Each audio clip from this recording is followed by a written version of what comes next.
Gentlemen, ladies, children, children of blood, children of bone, terrific children, ex children, ex men, born in 1997, children, adults, people who live in houses. I'm just basically reading the entire title, right? Because we're doing House of Everybody. Dragon. Yeah, okay. Nothing gets past you. So I've got a simple question for you. Yes, sir. Which direction would you like to bus? Hey, yo. Down. Oh What's going man. on, Pantheonis? Happy Thursday. Hi people. What's going on? Lawrence What's up? Arnoli, Quasimodo's here. You know Yes, who else sir. is here? Someone who like showed up like right before the stream began. Sheila's fan. She goes, "Are you going to show Yahya Abdul Mateen love for his Emmy nominated performance in Wonder Man? I loved What the do you show. think? What do you think? Do you you think his Emmy, which is the outstanding lead actor in a comedy, comedy series? Are you series? sure it was a comedy series? Well, he's nominated. I'm going for Steve Carell. Hey, of all the redeeming qualities of Wonder Man, of all the things that people said that they liked about Wonder Man, the fact that it was a bust gut comedy was the last thing on the list. Like that's gotta be a backhanded compliment if there ever was one. Comedy. Woo-wee! Oh my goodness. Yes, we will show them the appropriate love as we are doing right now. For sure. Shout out to Wonder Man for its nom for being a comedy when no such comedy. Oh my god. Well, he got nominated, right? I mean, this is the thing though, when it comes to nominations, these are opinion-based awards, and you got to be careful with giving it credence. You got to, where you weigh all of that. But industry-wide, it is an Emmy, and that's a show that appeared on television. So to the industry, it matters. So we can recognize that, right?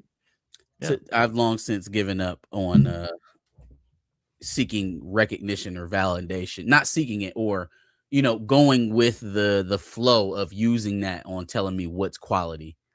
Oscars, Grammys, Emmys, Tonys, I'm over the award show kind of charade, right? Like the only thing that needed to be lifted as a veil for me was the fact of the campaigning that goes on for it, like how in depth it is.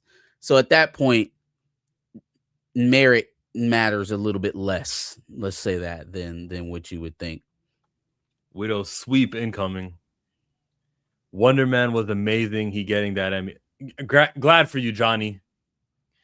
All you Wonder Man. Hey, put a W in the chat for Wonder Man, everybody. You don't have to do that. Children of Blood and Bone, okay? You literally Children don't of Blood and Bone, biggest news story. I can't you know how badly sometimes it'll be a week and I'm like, let's talk about that movie that we know is going to be in IMAX theaters adapting a popular New York Times bestselling author. Timeout. I basically just did what you said not to do. It's a New York Times bestselling author. I'm sorry. I mean, and I get it. Sometimes you look for those banners as like credibility, but like have those platforms, have those the actors guilds or the academy, have they not proven themselves to be not just morally bankrupt, but like very susceptible to wooings, to political campaigns, to direct bribes, as far as I hear it on some of these shows. So it's like, how much credence am I going to give to it if my favorite thing doesn't win? I guess is the point.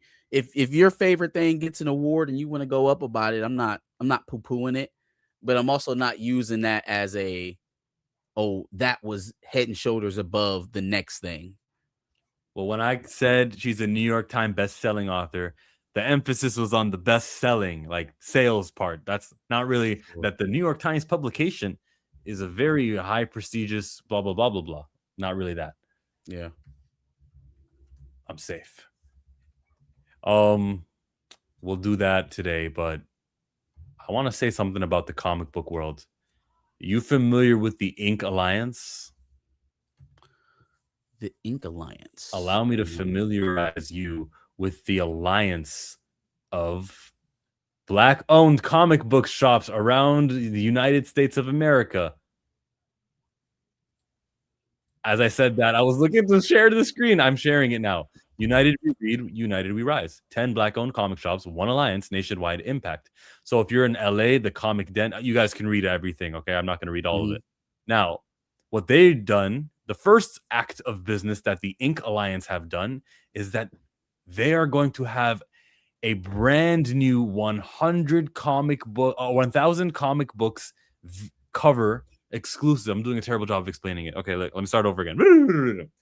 There are exclusive variant covers that shops have, but these shops individually too small to afford the individual exclusive variant cover.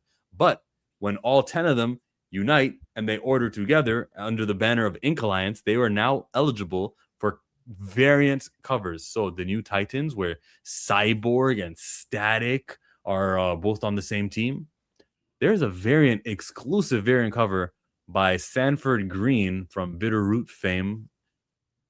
I think Chillmonger thinks it's a good looking cover. I'm gonna show you in a second. I'm just gotta look for it. I think it's a good looking cover, but I'm also interested in what the Ink Alliance can do outside of this. Are they just going to be the let's unite to do variant covers, or are they going to be the like substantial? Are they going to do something to help with sales of comic books? It's Unity, so I got to give it points. 10 shops, and that's not even 1% of the shops in the United States of America. It's 10 black shops working together because stronger together than, and no one's worried about, your sales are going to impede on my sales and none of that crab in the bucket. It's just unity, and I commend it, and I hope that they grow. They want to grow. They want to find more stores, but they stopped at 10. Okay. I think it's dope too. I think the idea of them working together, trying to get that commonality together, like that centralized front. Oh, I'm always down for a good collaboration. Numbers, the strength of numbers, always. Do they only sell black-owned comics? Nah. These are actually comic book shops that existed even last week. They existed. It's just that this week they decided we're all going to work together and order our books together, and now we're part of the Ink Alliance. Dun, dun, dun, dun, the Ink Alliance. That's what they're saying. I don't know. I'm not like, oh, this is amazing. Because all that it really is an exclusive cover that maybe people who want to buy it go to the stores, and then you'll be able to buy it. I think a day later online they'll start selling it. But like to get it, it's got to be walking into the stores and finding it. Only 1,000 issues. I like for all 1,000 issues to sell. Never know though. You never know. How embarrassing would it be if the issues don't sell out and we're just left with like hundreds of books that didn't sell and this didn't work. So there's always that. Hoping for the best. Okay, fine. Let's do a show on Wizard Magazine. I know nothing about Wizard Magazine. Arthur Rose says, these stores have websites? I'm too far. Yeah, they do. They all have websites. Go to the Ink Alliance's Instagram page. I was just on it. I can put the link in the... There it is, guys. The link is there in the chat of the page I was just on if you're interested. Netflix is scared of ancient, strong, black, epic, alpha men. Just ask Denzel, shaking my damn head.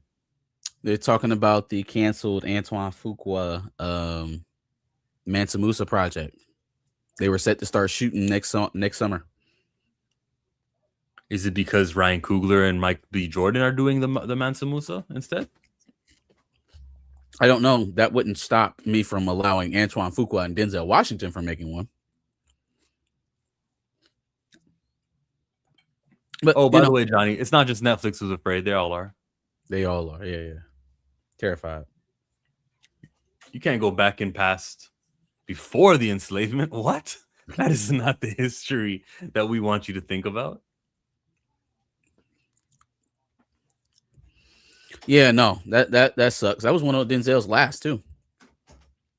You got Steve McQueen one coming up. Yeah, he's not going to be in Children of Blood and Bone. No, man, what an unfortunate circumstance, man. Unfortunate as hell. I wonder if we'll ever get the full story of what happened. We got some super chats that have come in. Let's pay respects to those who pay dollars.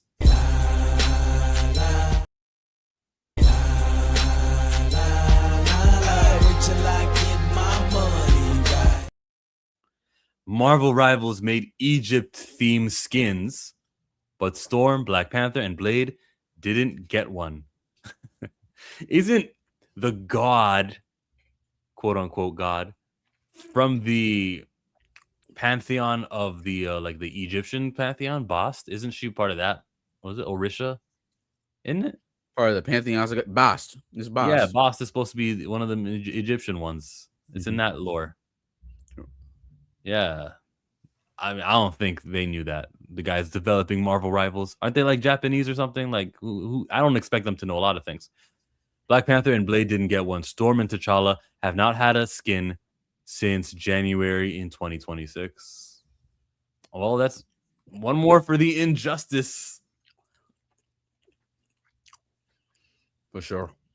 Yeah, I wish I knew more. I wish I could tell you what Captain America got a skin in February, and so it's almost. I don't know enough to say that, but sure, Lawrence. I don't play Marvel Rivals, yeah, but I can definitely see it tracks with what we're already experiencing everywhere else. So, yeah, man. And yo, by the way, you can't call the T'Child Toussaint. You have to call him T'Challa. All right, drop the junior. Those are the rules. You know, Cosmic Surface wrote it. I don't follow rules. No, he said so. He's like, oh, by the way, this is what's going on in the movies, guys. He was sending that feeler out. It was like drop the junior. It's T'Challa the second. And you better obey, Marcus. His name is Toussaint. I mean, I fucked up. I see. You see, I misspoke. No, you said the right thing. You said what you were supposed to say. His name is Toussaint. Toussaint Louverture. Yeah, you didn't get to talk about that last week. I know I seen you put out a pretty lengthy video about it, but you didn't get. Yeah, my take was way different than your guys' take. My take was simply look at this operative working for Marvel Studios, trying to get the conversation going into you can drop the T'Challa thing, like the junior thing. Like, no, he's separate. He's a different character, and I will not because the guys who are making the movies want me to think of the T'Child as actually T'Challa. I will not. I will continue, and that's the biggest battle. That's been the battle ever since they introduced that little bastard. To try to it's okay. He's T'Challa enough. Yeah, the little bastard, man. He's T'Challa enough, bro. What do you mean? And it worked. He's T'Challa enough. Like that's what really get to me. Yeah, he's T'Challa enough. He's enough of the character that you wanted to just, accept it. 23 out of the 46 chromosomes is T'Challa. Yeah, allegedly. They decide to do it. That is the end of the franchise right there, boys. We might be looking at our grandchildren. They'll see another iteration of Black Panther. Is there something? No, go ahead. Is there something you haven't said last week that you were sitting on, like, oh, I should have mentioned this, that you didn't say even on the stream on Sunday?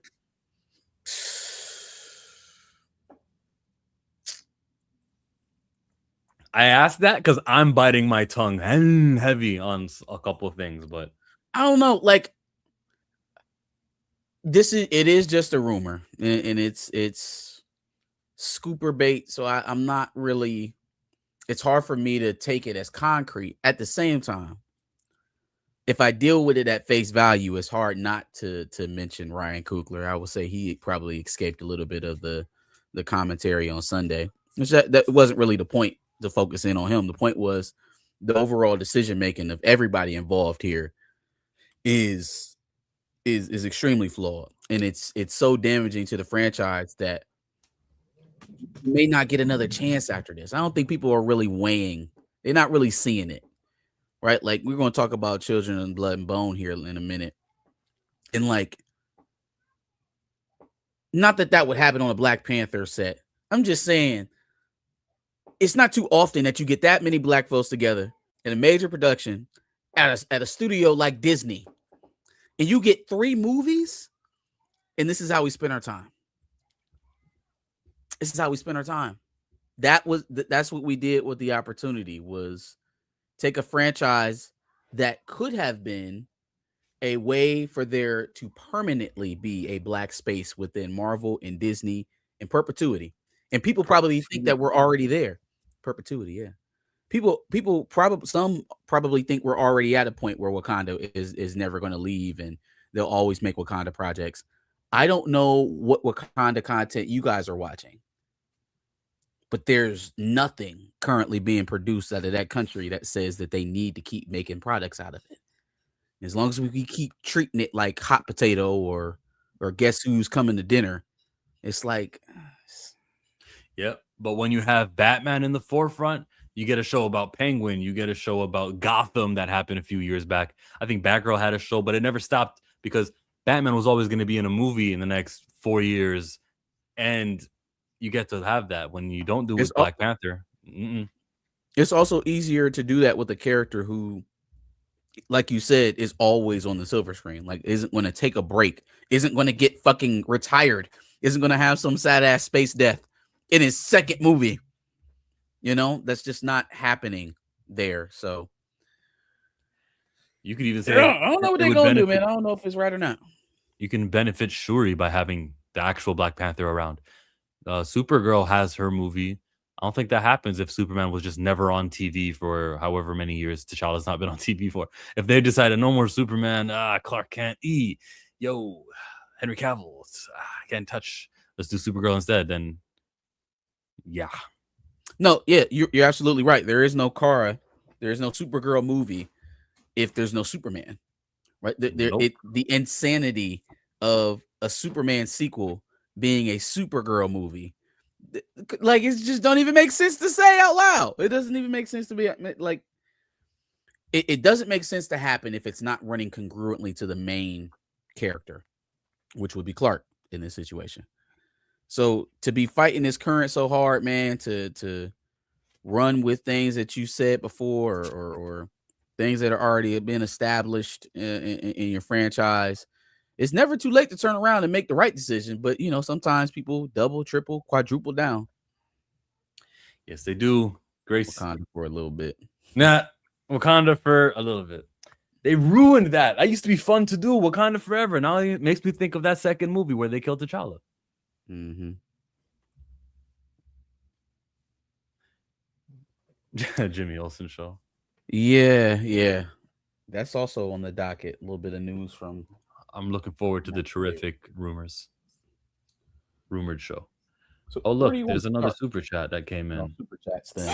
Fast forward me 2023. I'm stacking lots of cheese and making money. My grass is really green. Lauren says to buy all the issues in one of the stores and give them to Black youth, create the fan base. Do it.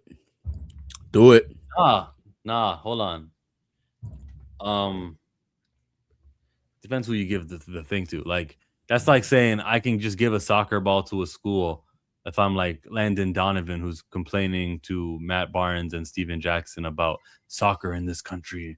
You can't just give a soccer ball to schools and go, look, we did it. We're going to create soccer players. No, you're not going to create comic book heads by giving them a comic book, by giving everybody a comic book. Like, you're not going to get a return on that investment. Maybe 1% of the people are actually going to continue to be comic book heads. Like, I don't know. I just don't want to waste money and I don't want to that. I disagree with your synopsis. I think what Landon Donovan, number one, was talking about is how expensive soccer is. When he talked about like the average income of soccer players that they see at their camps, their household income is like $150,000, and so it's not an accessible sport, right? If I have to come out hundreds of dollars for my kid to play every season, he's probably not going to play if I don't have it, right? And so conversely, comic books prices have gone through the roof. When I was pulling comic books as a kid, I could go get 5 comic books, 7, 8 comic books for $20. You maybe get 3, nowadays.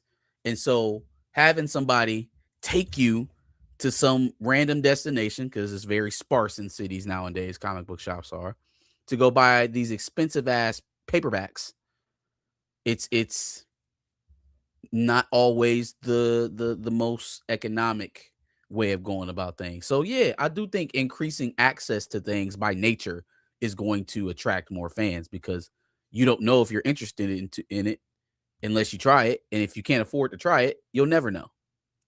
Yeah, I agree. That can work. But the percentage of people that'll work on it so small, I think there's a better way to use the money. You can spend What's the same the amount of more money. effective way then? What's the more effective way to bring people in? I could brainstorm like 5 or 10 different ways, but just simply let's just give them to Black youth. Like, is there a specific type of Black youth? Did you do a survey of did you like? Give me the more effective way. What's the more effective way of attracting new fans? I was in the middle of saying it. Like, did you do a survey? Do you know what people are interested? Is it Black youth who are at conventions, or is it Black youth who are at, like, where are you finding these Black youth? Is not like at least show me that you've got an interest first. I think comic books. We're not expecting you to go stand out a corner and just hand it to random Black kids. You would hand it to the youth that you know, the people in your immediate circle. Maybe even someone that you could envision would be interested in it. That's kind of the point. We're not telling you to stretch your umbrella from sea to shiny sea. He's also not saying. He's also go not within saying your immediate. Go within your immediate community. I don't think it was implied that you had to go stand in a grocery store and hand them out to 5 random people. He said, give it out to Black youth. Get more Black kids, probably more than likely the ones that you know, interested in comic books. We're not selling Girl Scout cookies. You find your people. You know what you look like at your age, right? You know what the kind of things that you were into, the things that interest you, that maybe led you into getting in comic books. So it shouldn't be hard to find. Yeah, just a little bit of homework needs to be done. You can't just be giving out comic books to everybody. That's a waste of $5. Marvel Rivals is all I play. I just got a Queen of Wakanda skin for Storm just last month. Wait, I thought she never had a skin since January. So maybe the Queen of Wakanda is an older skin before January? Yeah, probably. My bad. You go ahead. Click on that one. We'll partner with schools or community centers to get kids who want to go to cons and create a video games and start a comic collection fast. That would be dope. Mm-hmm. Create a class pool list. That actually would be pretty nice. Yep. Where the teachers at? Where the teachers? Yeah, Blue said Mansa Musa is kind of a boring story, though. Hey, Blue, we don't need your downer isms right now, okay? They shouldn't have canceled the project. He's still suggesting to do a project. He's just saying the brother of Mansa Musa, who I don't know enough about, Blue. I don't know enough about. But the Japanese company that did the fighting game just gave Storm a lot of love. All right. There you go.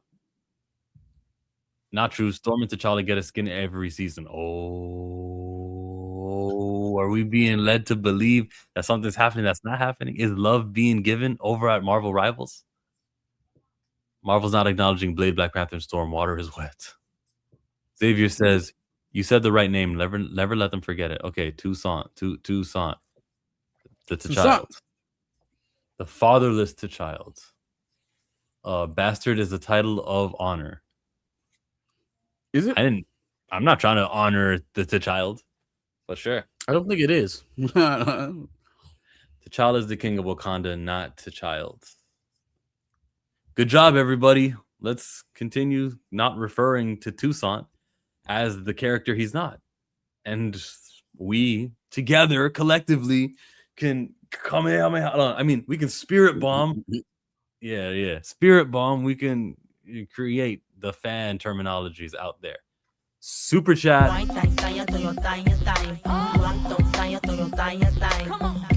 Girls, get that cash.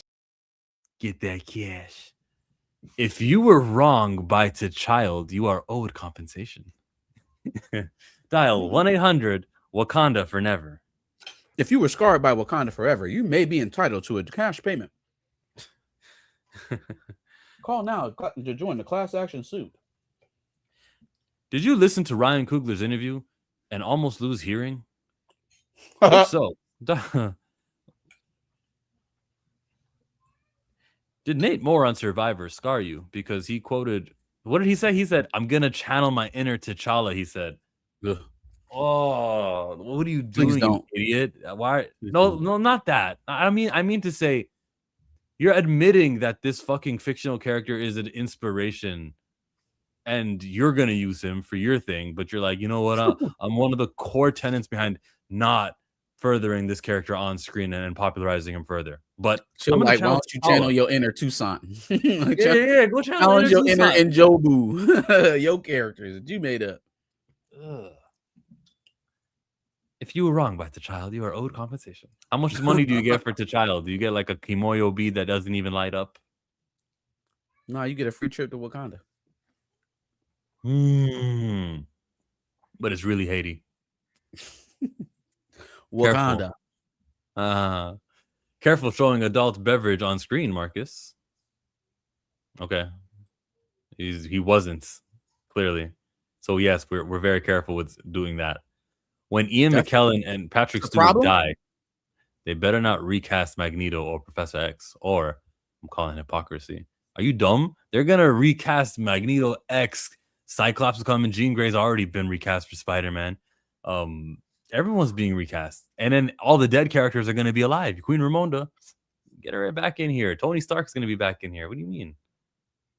The X-Men 97 episode. Everybody except for T'Challa. Everybody is coming back. Natasha coming back. Steve coming back. Everybody back except for T'Challa. They've been treating black characters bad in every medium at Marvel.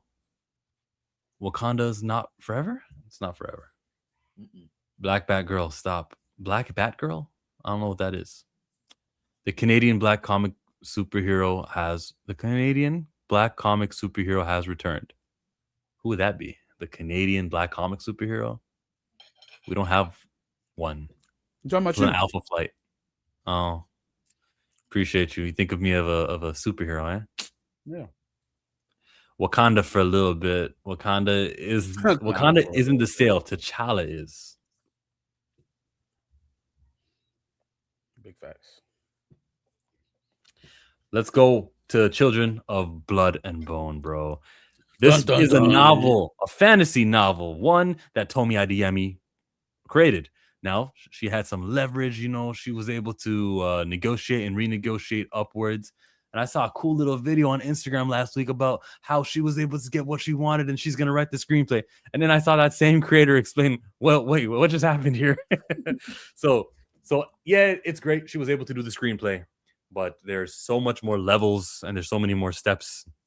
And even though she signed a non-disclosure agreement and everything else, she was still allowed to do what she did without breaking the rules. Because what she did was she said, I have not seen Children of Blood and Bone, and I won't see it. Saying that doesn't disparage the movie. It doesn't criticize it. It's just stating a fact that she hasn't seen it and that she just won't see it.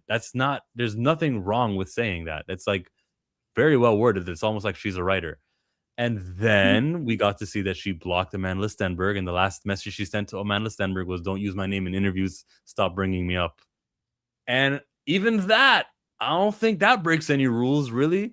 You're not like she got That's around a personal exchange. I could have supported the movie and still had this beef. Look, Amanda Stenberg, whatever she did or didn't do, who knows? We can theorize. Probably would be unfair to do so, but let me put one theory that we have to, because this is Amanda Stenberg wasn't her choice of casting for Amari, and it was actually supposed to be someone with dark skin, but she was kind of like mad at that. She wanted to cast Amanda Stenberg, but not for that. Maybe that was what it was. Maybe, I don't know. What's your theory? But it has to be something more than, even if that's part of it. It has to be something more than that, because how did we get this far into it? Like, you wouldn't stop it now over that alone. You made the decision, you signed the contract, you put your name behind it. You were the one, hey, no, Amanda is a perfect casting and yada yada. When fans were going up about it, you were the one dousing the flames, like, hey, no, this is what she definitely was behind the Amanda Stenberg casting. Like, she defended it. So it has to be something more than that. Like, obviously the relationship broke down, but I think the overall kind of feeling of where the project was going played into it even more. When CinemaCon happened, we were hearing that Children of the Blood and Bone wasn't all that well received, right? And that it had a bit of a campy feel, that they went the under route for young adult violence. They definitely went more whimsical than adult violence that you could probably get away with in a young adult thing. Well, maybe that is not necessarily what Miss Adeyemi wanted it to be. And that on top of the miscasting of Amandla Steinberg probably blew all this up. The thing with Amandla, though, the reason why that's so telling to me, because again, this isn't the first time this happened. The Hate U Give, the writer that Hate U Give had the same, I guess, issues with well, I don't know if it's the same issues. We don't know what the issue is, but had a falling out with Amandla Steinberg. So, you know, there's a common factor here in these breakdown of relationships between creator and lead of project. It's definitely something there. Blue suggests she has seen it.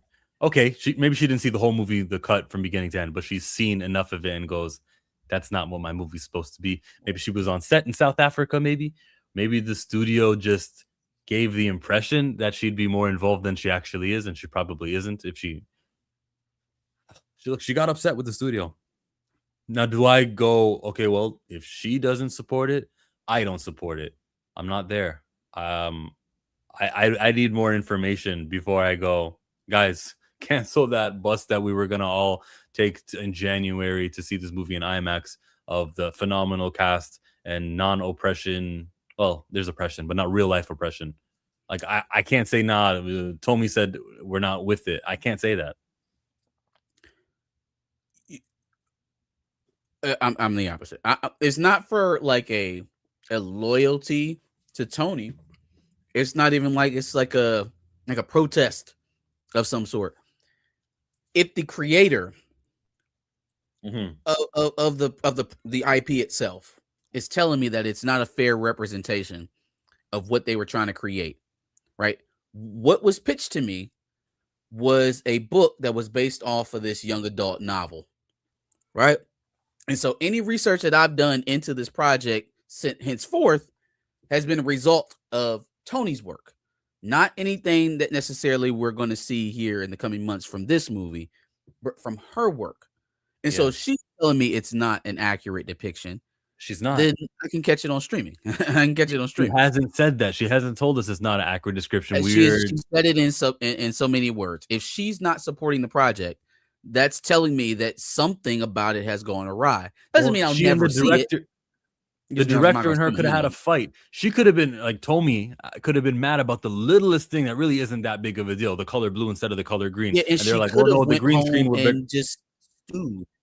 Like she didn't have to come out and speak this publicly and this definitively about the project directly. You're right. She told the line and she didn't disparage people from not going to see the film, but she did tell you directly what her issue was, and it's the film, right? And so she could have just went home and quit. She could have just quit and went home and been quiet if she wasn't trying to send up some sort of smoke alarm. Also, you don't put out the Amandla Steinberg thing if you're not trying to cause any aspersions on the project. You don't put that out if you're not trying to somehow throw water on the project. So I think it's pretty clear she has a problem with what's going on over there, and whatever has happened has led her to not support the project. I think that's pretty clear. What's real life oppression? I just meant like historically accurate real life oppression, like transatlantic slave trade or Berlin Conference colonization, that kind of shit. That's what I meant. Like it doesn't have that, but yeah, there are themes of oppression and the man and royalty and all that stuff. Except when there's magic. She might also be under contract to not talk badly about the production or project. Yeah, but I'm pretty sure nothing in the contract about DMs to the actors. I'm sure that'll be in every Paramount contract from now until forever. Hey, screenshotting DMs is a no-no for this project. Sorry, man, can't do it. Screenshotting DMs, man. That's what she did, and it gave us the impression that this movie and her are opposites. It is like Brian and Mike leaving the Avatar M. Night Shyamalan, and like, yeah, what ended up happening, right? They didn't call him Aang, they called him Ong. It was garbage. It was surprisingly garbage. It's like uniquely bad. Like I thought you were supposed to be a good movie director. A good movie director, when he does a bad movie, it's like, oh, that was lame. This was dog doo doo. Ugh. I hope not for the Children of Blood and Bone movie, but I don't know. I don't know who she is, bro. She could be an eccentric person who just like flips out over nothing, or like I don't Talking know about who she is. Tony? Tomi with an M, yeah, Tomi Adeyemi. Tomi. I don't know who she is. Like, what upsets her? What upset her can be legit. It also can be overboard. Like, this wasn't my intention. You know, like I don't know that. Yeah, but we also, even before all of this, before her breakdown with the production, it wasn't like we were excited to see it, but we hadn't heard or seen anything of it. Like it's been kind of radio silence other than the CinemaCon presentation. Even that was silent, because even that was silent. There was nothing there. Yeah, it wasn't. I don't know, bro. You have to be in the room. It hasn't been very exciting. There hasn't been very much build up, and then this. Excitement. I asked for it. Right. I wanted to talk about something here. So, like, salute to her for like making us talk about it. Unlike, Millie Alcock, who never gave me a reason to talk about something she's done to promote Supergirl. My God. Unless they're on that side of the internet. Yeah, Amandla seems to have issues on a couple of projects. Okay, does that mean maybe Toby Adeyemi is onto something? Is that what we're trying to get at? Or it's just an observation that Amandla's got issues? She's so bored, can't mess with Joy. She's just a common denominator, that's all, Just a common denominator and some beef. It's okay, because it doesn't say anything about the movie. She may get blackballed, though. It took her a long time to get this movie picked up and made. She should have got Zendaya. She's a professional and don't be in no mess. Maybe she asked. I don't know. She said if she was going to get a light skin, get the Apex light skin. Get the Apex Predator of light skins. Maybe cast a little bit more accurately. But like I said the first time we talked about it, I'm gleeful that there's not going to be a movie where there's a scene of someone getting made fun because their skin is darker than the others. Like, that's actually good news. As badly as I want, it's got to match the book. Got to cast it accordingly. If it means we're not going to get that, then fine. Skin shaming and all that stuff. Why do we need to propagate part of the story? I mean, barely. Yeah. I don't know. I know it can still be a good story without the skin color based. Of course it can. Amanda was great. However, is most likely not a good story if the person who wrote the story is telling me that they're not going to see the movie. Yeah,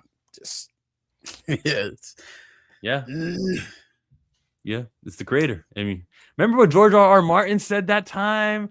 They'll tell you that, well, this is that book, well, and the movie's the movie, and that's why that. But they never know. And George was like, you gotta trust with the creators, trust the creators. They never know. I'm still waiting for Kondo and see if he's gonna mess up here. They've done some things differently here in the third season of House of the Dragon. I don't know if they're gonna pay off in the long run, but we'll see.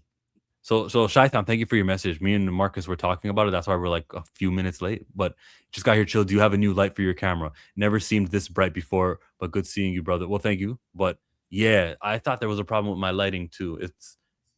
I can tell you that it's just a problem with my ring light. I don't have my ring light on right now. That's the problem. So I thought I should change my shirt from yellow to pink, and that didn't work. So just bear with me. But thank you for noticing and letting us get the best possible stream that we can. It'll be less distracting when Darius joins, and I'm only 1/3 of your screen. Wait a minute, Chillmonger. Colorism is a thing? Yeah, it's a thing, bro. No, but I don't like colorism either way. Like, oh, you're too light or you're too dark. So if we can just not feature that in this movie, 2-hour movie, maybe there's not enough time for all that. Yeah.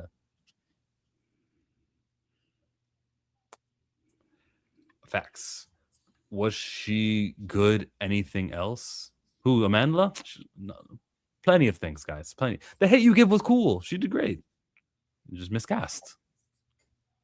Remember, Disney passed on this movie. I wonder why. Yeah, but it was like Lucasfilm. Kathleen Kennedy was shit in the bed. That's why. Was it Indiana Jones in 2023? That was that movie, right? Yeah. Yep. And then I guess after that, she was only allowed to do Star Wars movies, so she lost the rights to this. Never take the money. Tell them to keep their money. You want 100% ownership and creative control. Okay, but Dwayne, you also need to make the movie. So as cool as that is, never take the money, ownership. They provide the money to make the movie. You don't have the budget to make this movie. I don't know. I don't care how many books she sold. She does not have let's make a movie money. So you do need to play ball with the studios. She leveraged what she could. It's unfortunate, man, because that cast, boy. Viola Davis, Regina King, like Damson Idris, just all up and down, just black star to black star to black star. They're still in it. I mean, they're still in the movie, but it's doing that thing, man. It's doing that thing that those flops do. A lot of bad news leading up to the movie release, and again, the writer and creator of the whole entire thing, chucking the deuces, is just not a good omen. When's this trailer coming, bro? This movie's coming in January and it is July. We're 6 months out right now. 6 months that's trailer time, isn't it? Depending on the movie, everyone's different. But 6 months, you can expect the trailer. Soon, yeah, we should be getting like at least a teaser soon. One of these weeks, Pantheon is going to be talking about the children of. We're gonna have footage. Dune is on its second trailer, and that's coming out in December. Yeah, see, we're getting. So, yeah, we should be getting something. Anytime now, anytime. Lauren says, but didn't Tommy signed on the dotted line for Amandla to play the role? That's what I was saying. She did say that. She did okay. I gotta find the interview where she okayed it, because I remember her saying what inspired me was all the hate she was getting for the race swapping in Hunger Games, because she played Rue. That's supposed to be a white character, and that kind of inspired her to make the book. That also doesn't mean that that's why you need to play the lighter skinned version of my character. That doesn't mean that. I think it was a studio thing. I think Amandla's name is very hot in young adult spaces in that genre. And they wanted to get as many stars, especially in that spot, as they possibly could. And unfortunately, well, I mean, could have gone with a Jamie Lawson. Shit, you could have went with the chick from If Beale Street Could Talk, Kiki Lane. Could have went with a lot of people. But she sure did stand up for her after the fact. So she's got to wear some of it. She can't, if she ever does tell us what happened, she can't totally put it on the studio. She's got to take some of the blame. Tubi creators have let's make a movie money. You got me, Jay. Did I miss the X-Men 97 reviews from y'all? We haven't gotten there yet. We are on Children of Blood and Bone. If anyone has a comment related to the Children of Blood and Bone news, let us know now before we dance over to X-Men or one of the other things we have. But I wish Darius was here. He'll probably show up right when we finish and jump into X-Men. But what do you think, bro? Any last look? We don't know. We have no idea what it is. I'm not saying with any percentage of certainty that Tomi Adeyemi is in the right or in the wrong. I'm just saying I don't know. But I kind of like that we're talking about the movie right now. So that's solid. And I'm seeing a lot of content creators. One thing I do on YouTube is I'll type like Children of Blood and Bone in the search bar and then search filters, and I'll say today or I'll say this week. And then you get to see, oh, people are talking about it, right? Like Book Talk is talking about it. This is fun. It's fun to have something eventful with this book. Let's hope it ends up going positively for him, get some better news. There's so many people who don't even know that that cast is in this game film. And when they see the casting in the trailer, and the trailer will do the thing where it's a black screen and in white letters, it'll say the name of everyone on the cast. When that happens, that's going to be like an alert. Like, oh, really? There's a movie happening? They'll talk about it on the Breakfast Club. It'll come out. It'll be a coming out party. Yeah. Okay. All right. I mean, I guess. The week of the release, they go to New York. Breakfast Club is gonna have Regina King on. Well, first of all, everyone else. We need to be doing. That's kind of the same problem we were just talking about with Millie Alcock. Is the fact that like you can't wait until the last minute to start doing that stuff. Like don't waste all this time that you could have been leading up into your strong release, like when you go to Good Morning America or Breakfast Club or what have you, doing absolutely nothing. You know, go show up to go show up to like Central Park all dressed in your get up or something like that. I don't know, but do something, because now The you Hot definitely have Ones. to do something to fight the narrative. You got to fight Yeah. the feeling. Tape a Family Feud. They sleep on Family Feud, but tape a Family Feud where it's the female cast members and the male cast members. That's come on, man. And then Something like you that, can yeah. film that like 3 months in advance, and then you make sure you ask the studio, Have it okay, release released. this on the week of. Therefore, like you're all over the place on the week of. Yeah, you can film things and bank them, especially if you know that there's opportunity for a sequel and even a trilogy. You're not just Who's like doing this? What Paramount. studio's doing this? Satan. I don't think Paramount owns the. Oh well, no, yeah, no. Wait, Family Feud is Fox. Oh, Who owns they don't Family care Feud? about that. They don't care about that kind of stuff. Yeah, don't worry about that. Like Tonight Show was NBC Viacom, and they'll have Avengers on. That's Disney. They don't really mind like that. Well, I mean, in terms of like the working it out, so that I was trying to see what show would be the best fit. One that they own probably would be the easiest one, but CBS, maybe CBS. they Wheel of Fortune Jeopardy. you go. Has somebody show up on Jeopardy? Yeah, they have Celebrity Jeopardy. I saw the teacher from Abbott Elementary on Celebrity Jeopardy. That was cool. That's dope. Arthur says, if Blood and Bone ends up looking like M. Night's Avatar, the damage will be severe. That's the thing, though. M. Night Avatar happened. There is a bottom. There is a low. And the how low can you go is scarily low. Mm-hmm. I don't want that to be the case here. Let's hope not.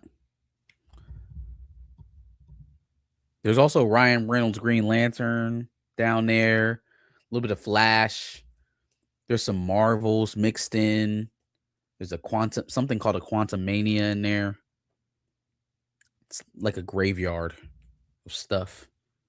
You don't have to take the money. Ask Master P. Yeah, Master P didn't put together a $80 million budget movie, whatever the budget is. Not $80 million, no. But he shot some movies though. Definitely shot some movies.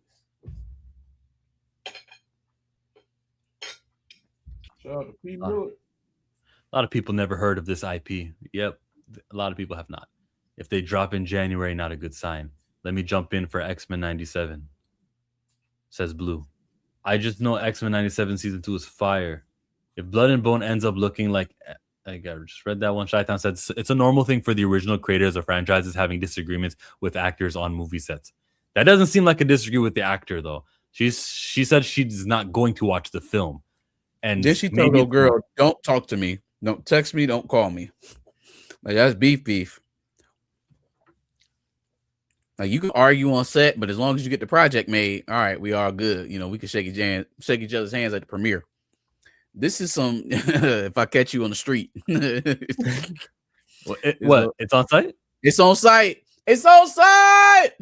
God. Pulling up. Hey, I wonder how many people watching got that joke. That was a good joke. I don't care. I don't want trouble, but that was a good joke. Proud of myself for that one. If we're doing X-Men 97, let me send Blue the link. Let's do it. X-Men 97. Why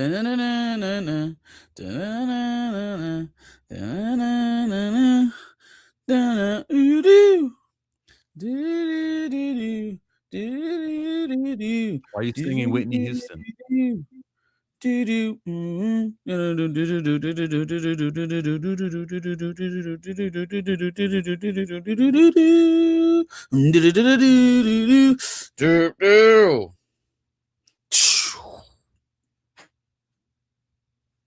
wasn't Magneto enough. did get done dirty.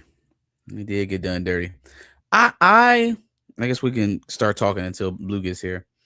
I enjoyed just about everything about episode 4, except for like parts of the last 10 minutes or so. So after Ramatut fires on the lair that Apocalypse and his compadres are sitting there, right? Tried to blow them up. You think that would be a unifying factor, and it is for a second. Like he listens to him, he hears Charles out, gets the explanation. All right, boom, we're gonna go to this temple. You're gonna get the celestial power, and we're gonna make sure Ramatut don't get it. All right, okay, cool. So 2 things. 1, you're telling me that in that time, Charles didn't find it necessary to tell him who he actually was. So yeah, let me tell you where we from, how we propose to get back, but not tell you why we're trying to make you good. Like that didn't get discussed. We didn't go, hey, you're gonna be a monster if you go this way. You can't go that way. Nothing that you say you want right now, freedom for your people, getting all the slaves from out underneath Ramatut's thumb, all that stuff, being a freedom fighter. None of that shit is gonna happen. You're gonna be a mass murderer if you go that rapping route. like you're trying to get the slaves free. Yeah, so that clearly didn't happen because once he walked in and then a temple, he was like, hold on, wait. I'm gonna be him. Okay, well, fuck all that virtuous shit. Then I'm Big Pac. I'm Big Apocalypse. It's on now. I want it all. And it was Big just Pac. it was, very. Oh, you mean I'm about to be up? Man, the hell with all of that. Let Ramatut have it. I'm gonna soup up 100 feet tall. Also, so that was from Charles's point. Like, why didn't you tell him that? And then from Apocalypse's standpoint, it's like I almost feel like the motivation changed once he went in there and talked to the Celestial. Like of course, he wants to be the fittest, always the fittest to survive, and yada yada yada. But that wasn't what you was doing when you first broke into Ramatut's place. You was on some let's free the people from this tyranny type stuff. So I was just wondering, like, why even put all of that in there if we weren't going to explain how he lost it? That's my only complaint. The dialogue was pretty on point. The one-liners out of this thing was amazing. I would take you as one of my horsemen if it wasn't for your lack of spine. Man, what He you hit him doing? with some shit. No, to your point, Marcus, I do think they explained his on off, right? When Ball died, kind of that whole survival, because that's who he learned it from, was Ball. I was about to say, but Ball, Ball was the one that was leading him into that. Right. So then it was like, damn, you killed Ball. Let me just go do this so I can kill you. It wasn't necessarily so I can free the homies. In all actuality, Ball don't give a damn about So the homies. why'd you put that in there though? Why was that They part didn't. of this story? It was. That's how we Go back started and out. watch, go watch Rise of Apocalypse Part 1. Go watch the Part 1. Ball kept saying, no, dog. That ain't Right. it. We not here to do that. Man. He kept saying it. Because Magneto was in his head, and Ball was like, man, you finna listen to this old white man. So, but okay. My point is that if you were even swayed it for that little bit of time by Magneto, right, into doing this virtuous, this altruistic stuff that you on right now, right? That means that something in you, something about your disposition lends itself towards that. You ain't just doing it because some old alien from a different place in time told you to. But Apocalypse is about that. Apocalypse is about both lives. He bought it all. You can't be those two people at the same time. Why not? You can't be a mass murderer and a liberator at the same time. Now, this shit don't work. It don't work. It does. If I live forever. No, it don't. Well, but no, in actuality, though, you cannot be a liberator of the people you were mass murdering. You can't. Those things don't work together. No, I'm not mass. So the thing is, in order to liberate you, I got to murder you to see if you survive the fit. That's what it is. That's bullshit. Whether it's bullshit or not, that's very confusing. That's his edict. That's his code. Think about Apocalypse throughout. You done ever known. It's always that. Hey, I'm just testing y'all. Hey, if you survive, cool, you down. I make you a horseman. If not, you saw what happened to Magneto. It's actually real simple. Okay. It's real simple. I hear that. If that's where we were going, if that's how we were going to tell this story, that's how we were going to unearth this conflict. I would have rather them leave this whole, Magneto trying to hold his hand on the way to the righteous path shit alone.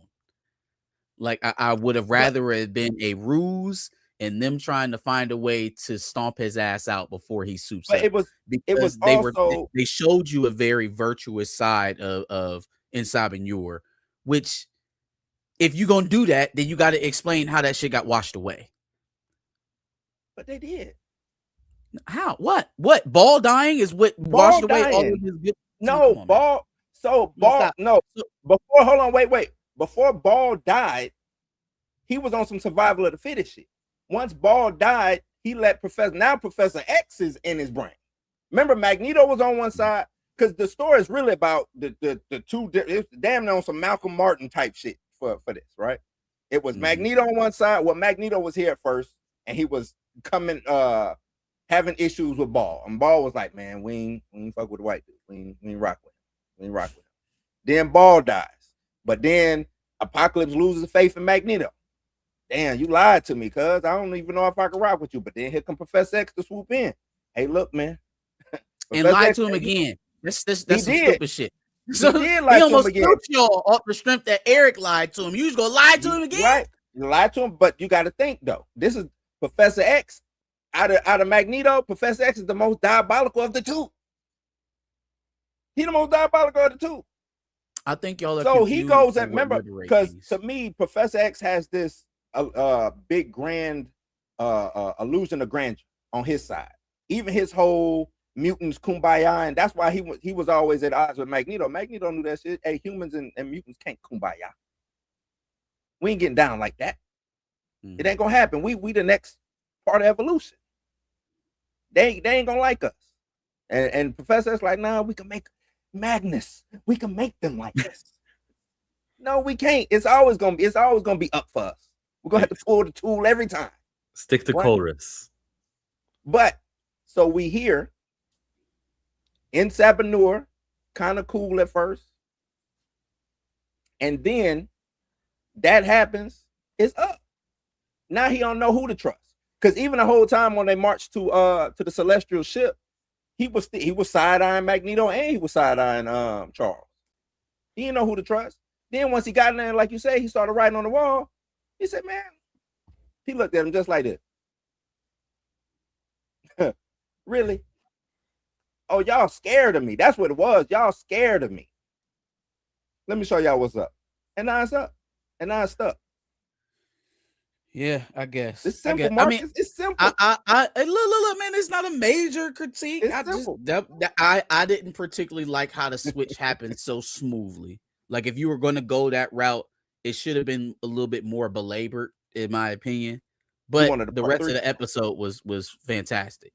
Rest of the episode was fantastic. You wanted part 3. How dead is Magneto? Done. Dead. They unless they change the timeline, he gone. Yeah, that's the only thing I can How see. dead is Gambit?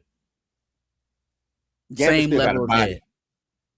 But he still got a body. It's the same answer. They're both back. They're both dead. The thing is, I believe Apocalypse is gonna bring Gambit back. Okay. Not Ain't Magneto? no. I thought that's where it was going, but we'll see. You If gonna anybody would make Gambit a horseman? Yeah, he was And Magneto. Yeah, he was a horseman. He was a horseman before. The Mike Carey comic books, I think. I think so. Oh, Interesting. who cares? Yeah. They can do whatever they want to, right? They're Mhm. they're a different studio, and these are just loose adaptations. It's a couple horsemen they can make. Around this time, Wolverine not having his adamantium, he becomes a horseman of Apocalypse around that same time. So it's a couple of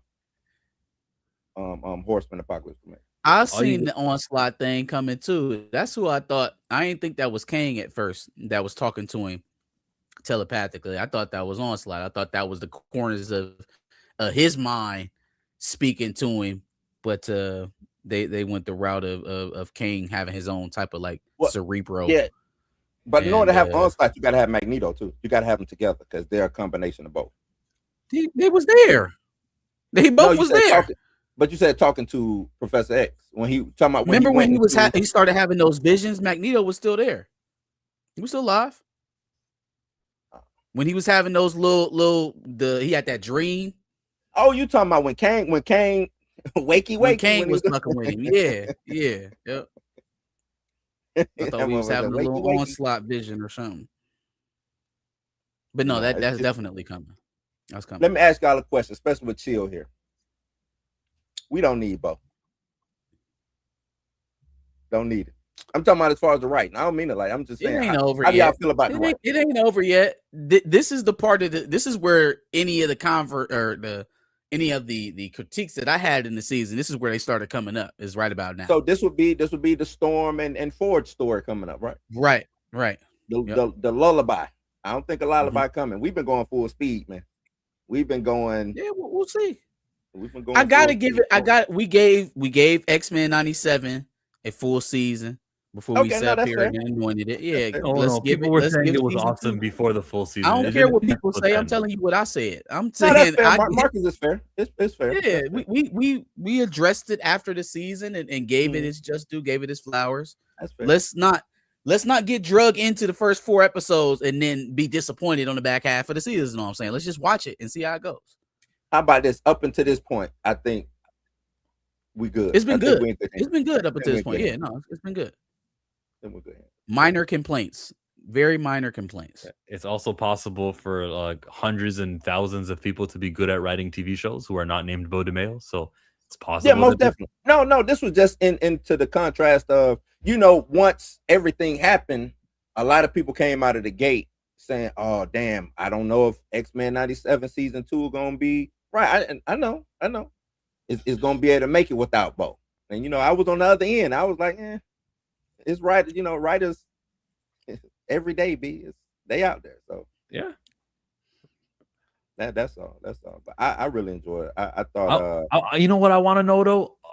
How much of this was planned and written, and like how much of this has been changed? That's the question I want to know about. Question. I would like to know too, because I've heard everything from minor changes to gutted. Because like I reached out to Bo. No word. He didn't get back to you. Nah. Somebody just wrote something in the chat about. Okay, here, Lawrence. That was Bo's original story, but they dropped it this season. I guess I got to hear him say so. But I think that the Quentin Quire edition might be related to that. That's the mutant they'll be using in movies. So familiarize everybody. Go. This is Quentin Quire. He's gonna have more lines. He didn't even speak. He didn't even talk. Yeah, he did. He had one line.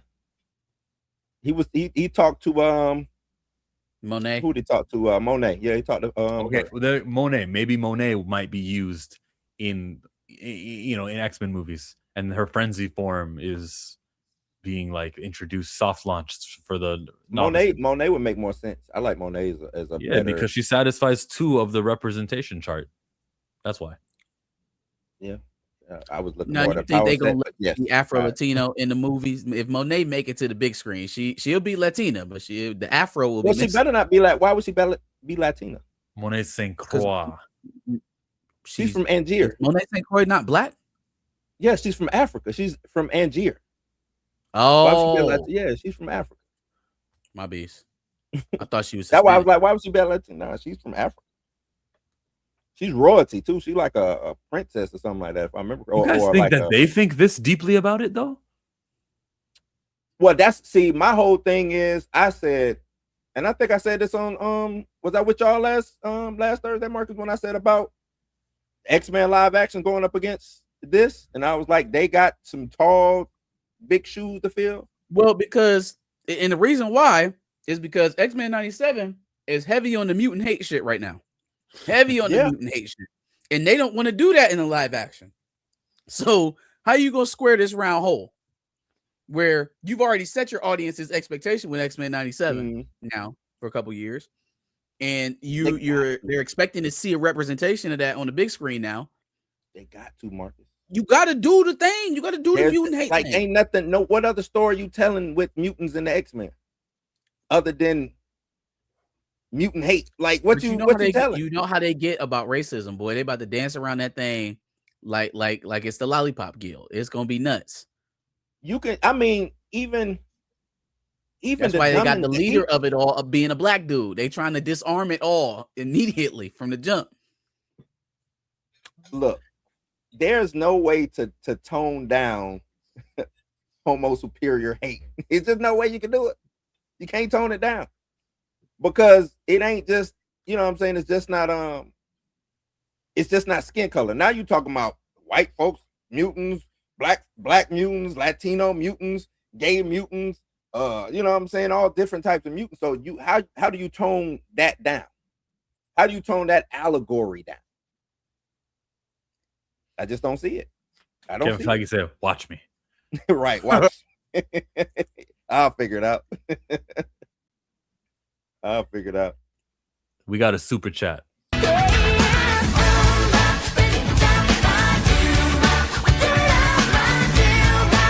To talk about the externals, please. I know nothing. You don't know nothing about the externals? Nah. Oh man. So the girl who was there talking to Kang, Chandra, she's an external. One of the oldest externals, her, Selene, Gideon, Apocalypse. At one point in time, Cannonball was external, but I think they retconned that. But they're basically mutants who are immortal. You know what I'm saying? She is also got ties to Gambit because she is basically the founder of the Assassins Thieves Guild that Gambit does, and they kind of at one story I read they kind of worship her kind of like a god, but then she got beef with Gambit. It's crazy, but their whole shit is convoluted. They're immortal mutants is basically what they are. So when the mutants get back to the 90s, everyone you mentioned will still be there. Who are the externals? Yeah. Yeah, they should be. They should be. Did you read? You probably didn't read it, but this was Necrosha. Yeah, I did. Yeah, so Selene was the one who brought them all back. That was Selene. She's an external. She's kind of like a witch type. Yeah, I really didn't she was enjoy a vampire. Yeah, type of Selene was a vampire. Yeah, vampire. yeah. Yeah. Yeah, it's externals are dope. If I don't know how deep they'll go with even calling Chandra external or I mean Kane kind of mentioned it. Like, yo, you know what I'm saying? I already know your fate, so peace, you good. That's why he got up out of there. He was like, I can go. You good because you're gonna survive anyway, but I'm out this. Did you see how quick Kane just swapped? He was like, oh, he here. He said, peace, dog. I'm out this joint. That dude there, nah. Maybe in Sabanor, maybe. But that guy there, nah, I'm good. He said he was in Sabanor. Now he's Yeah. Apocalypse. So Now he's I'm gone. Apocalypse. But Are the externals all friends with each other? No. They just happen to be immortal. They just happen to be immortal. It's not like a gang. They're not like kicking it. Oh, you know, all the externals get it. Matter of fact, was it Kane? Kane. I want to say his name is. I think it's Kane. He was part of X Force at one part in time. He was going around trying to kill the externals. Hey, by the way, the X Force animated intro. Cool. Good idea. I need more X Force. Might get a movie called X Force. I hope so. I saw something about the rumored movies. I was watching Campia, and he mentioned like Midnight Suns, Blade, Black Panther 3. He said Avengers. He didn't mention Doctor Strange or Thor, but he mentioned like Shang-Chi too. Like these are the ones that's the talk, right? Priority. And wow, how disappointing. Like except for Avengers and X-Men, everything else, like I don't want another Thunderbolts and I don't want a Midnight Suns. It's kind of disappointing. They got to. Who are the X-Men, Midnight Suns even going to be? Who is that going to be? Well, that's what the girl on. And who was that girl on the show? I ain't never seen her before, but that's what she was saying on the show. She was saying like the Midnight Suns is kind of a tall task too because maybe Strange could show up, maybe Morbius. The Sony let us play with Morbius. Do we get Blade? Do we get Dr. Voodoo? You know, all of these people. So she was like, I don't know, maybe. Well, you do get Voodoo because inclusion and you got to hit the representation marks. But who cares if you get him if he's the fourth member of the cast and he barely does anything? Like, and he's in a Midnight Suns movie. Ugh. Shit, I don't even know if we got that representation thing anymore. I don't know if that's a thing anymore. I really don't. They took it off their website, but it's still a thing internally. I don't know. I think there's some good faith effort in representation, but I don't think it's a thing anymore. Why do you think Odyssey is cast the way it was cast? It's because it's still a thing. Because Chris Nolan is old guard. Chris Nolan's old guard. What do you James think I Gunn, mean when I old say guard. cast the way it was cast? I mean he got the diversity. He hit all the quotas. He was gonna do that regardless. I think he was gonna do that regardless. I think, like I said, reason being, a lot of those old directors, they're about, well, yeah, I would say those older directors, those more established directors that were like a Chris Nolan, James Gunn, Zack Snyder, like they will do things like that. For one thing, because they're anti-establishment. They're anti-establishment like a mofo. So they'll do that just to do it. You know what I'm saying? Just to do it. So you thinking that they checking quotas? No, it's them trying to do a fuck you to the establishment. Basically, that's why you getting Lupita as Helena Troy. Helena. You know what I'm saying? That's why you getting old boy now Travis Scott. No, who played Travis Scott? Travis Scott. But the old girl played Kitty, right? Who played Kitty Pryde? That's why you're getting things like that. Is because that's a big, especially Ethan Page. Yeah, not especially Ethan in the Page. What's the Odyssey? man's name? Not Ethan Page. Is it Ethan Page? What is the name? Elliot. It's Elliot. Elliot Page. Hey, look, man. I was like Ethan Page, all ego. But yeah, they are, man. They out to do since they know that the DEI thing and the representation thing is going, they're gonna go even harder. Now, if it tanks the movie, they gonna think that it was virtuous to even do it. Nah, the Oscars require you to have this much of them and this much of them, and he wants an Oscar. Who let you know that the Oscars? Remember, it was me and you. We was doing it. You remember that stream? No, I don't remember. I remember seeing that the Oscars have requirements. Yes, it was me and you who looked up the Oscar requirements. Chill. And they have to have in each movie. They have to have a certain percentage of black people. They have to have a certain percentage of black people. I don't be seeing that in none of the best picture winners. Like, I don't. What's the requirement? It's the nominations. Nominations. Oh, I hear you. I got you. Yeah, the nominations. Mm-hmm. Yeah, nominations. That's how they do it. They will be the dried up suns by the time they make it. Yeah, why are we talking about Midnight Suns? Oh yeah, just that there's going to be all these other movies that the Marvel is doing that are lame, and then Nova is one of those. Also, there's supposed to be a Nova TV series, and it's going to be Richard Rider, says Kevin Feige like 2 years ago. What do you think out of that list could work, Chill?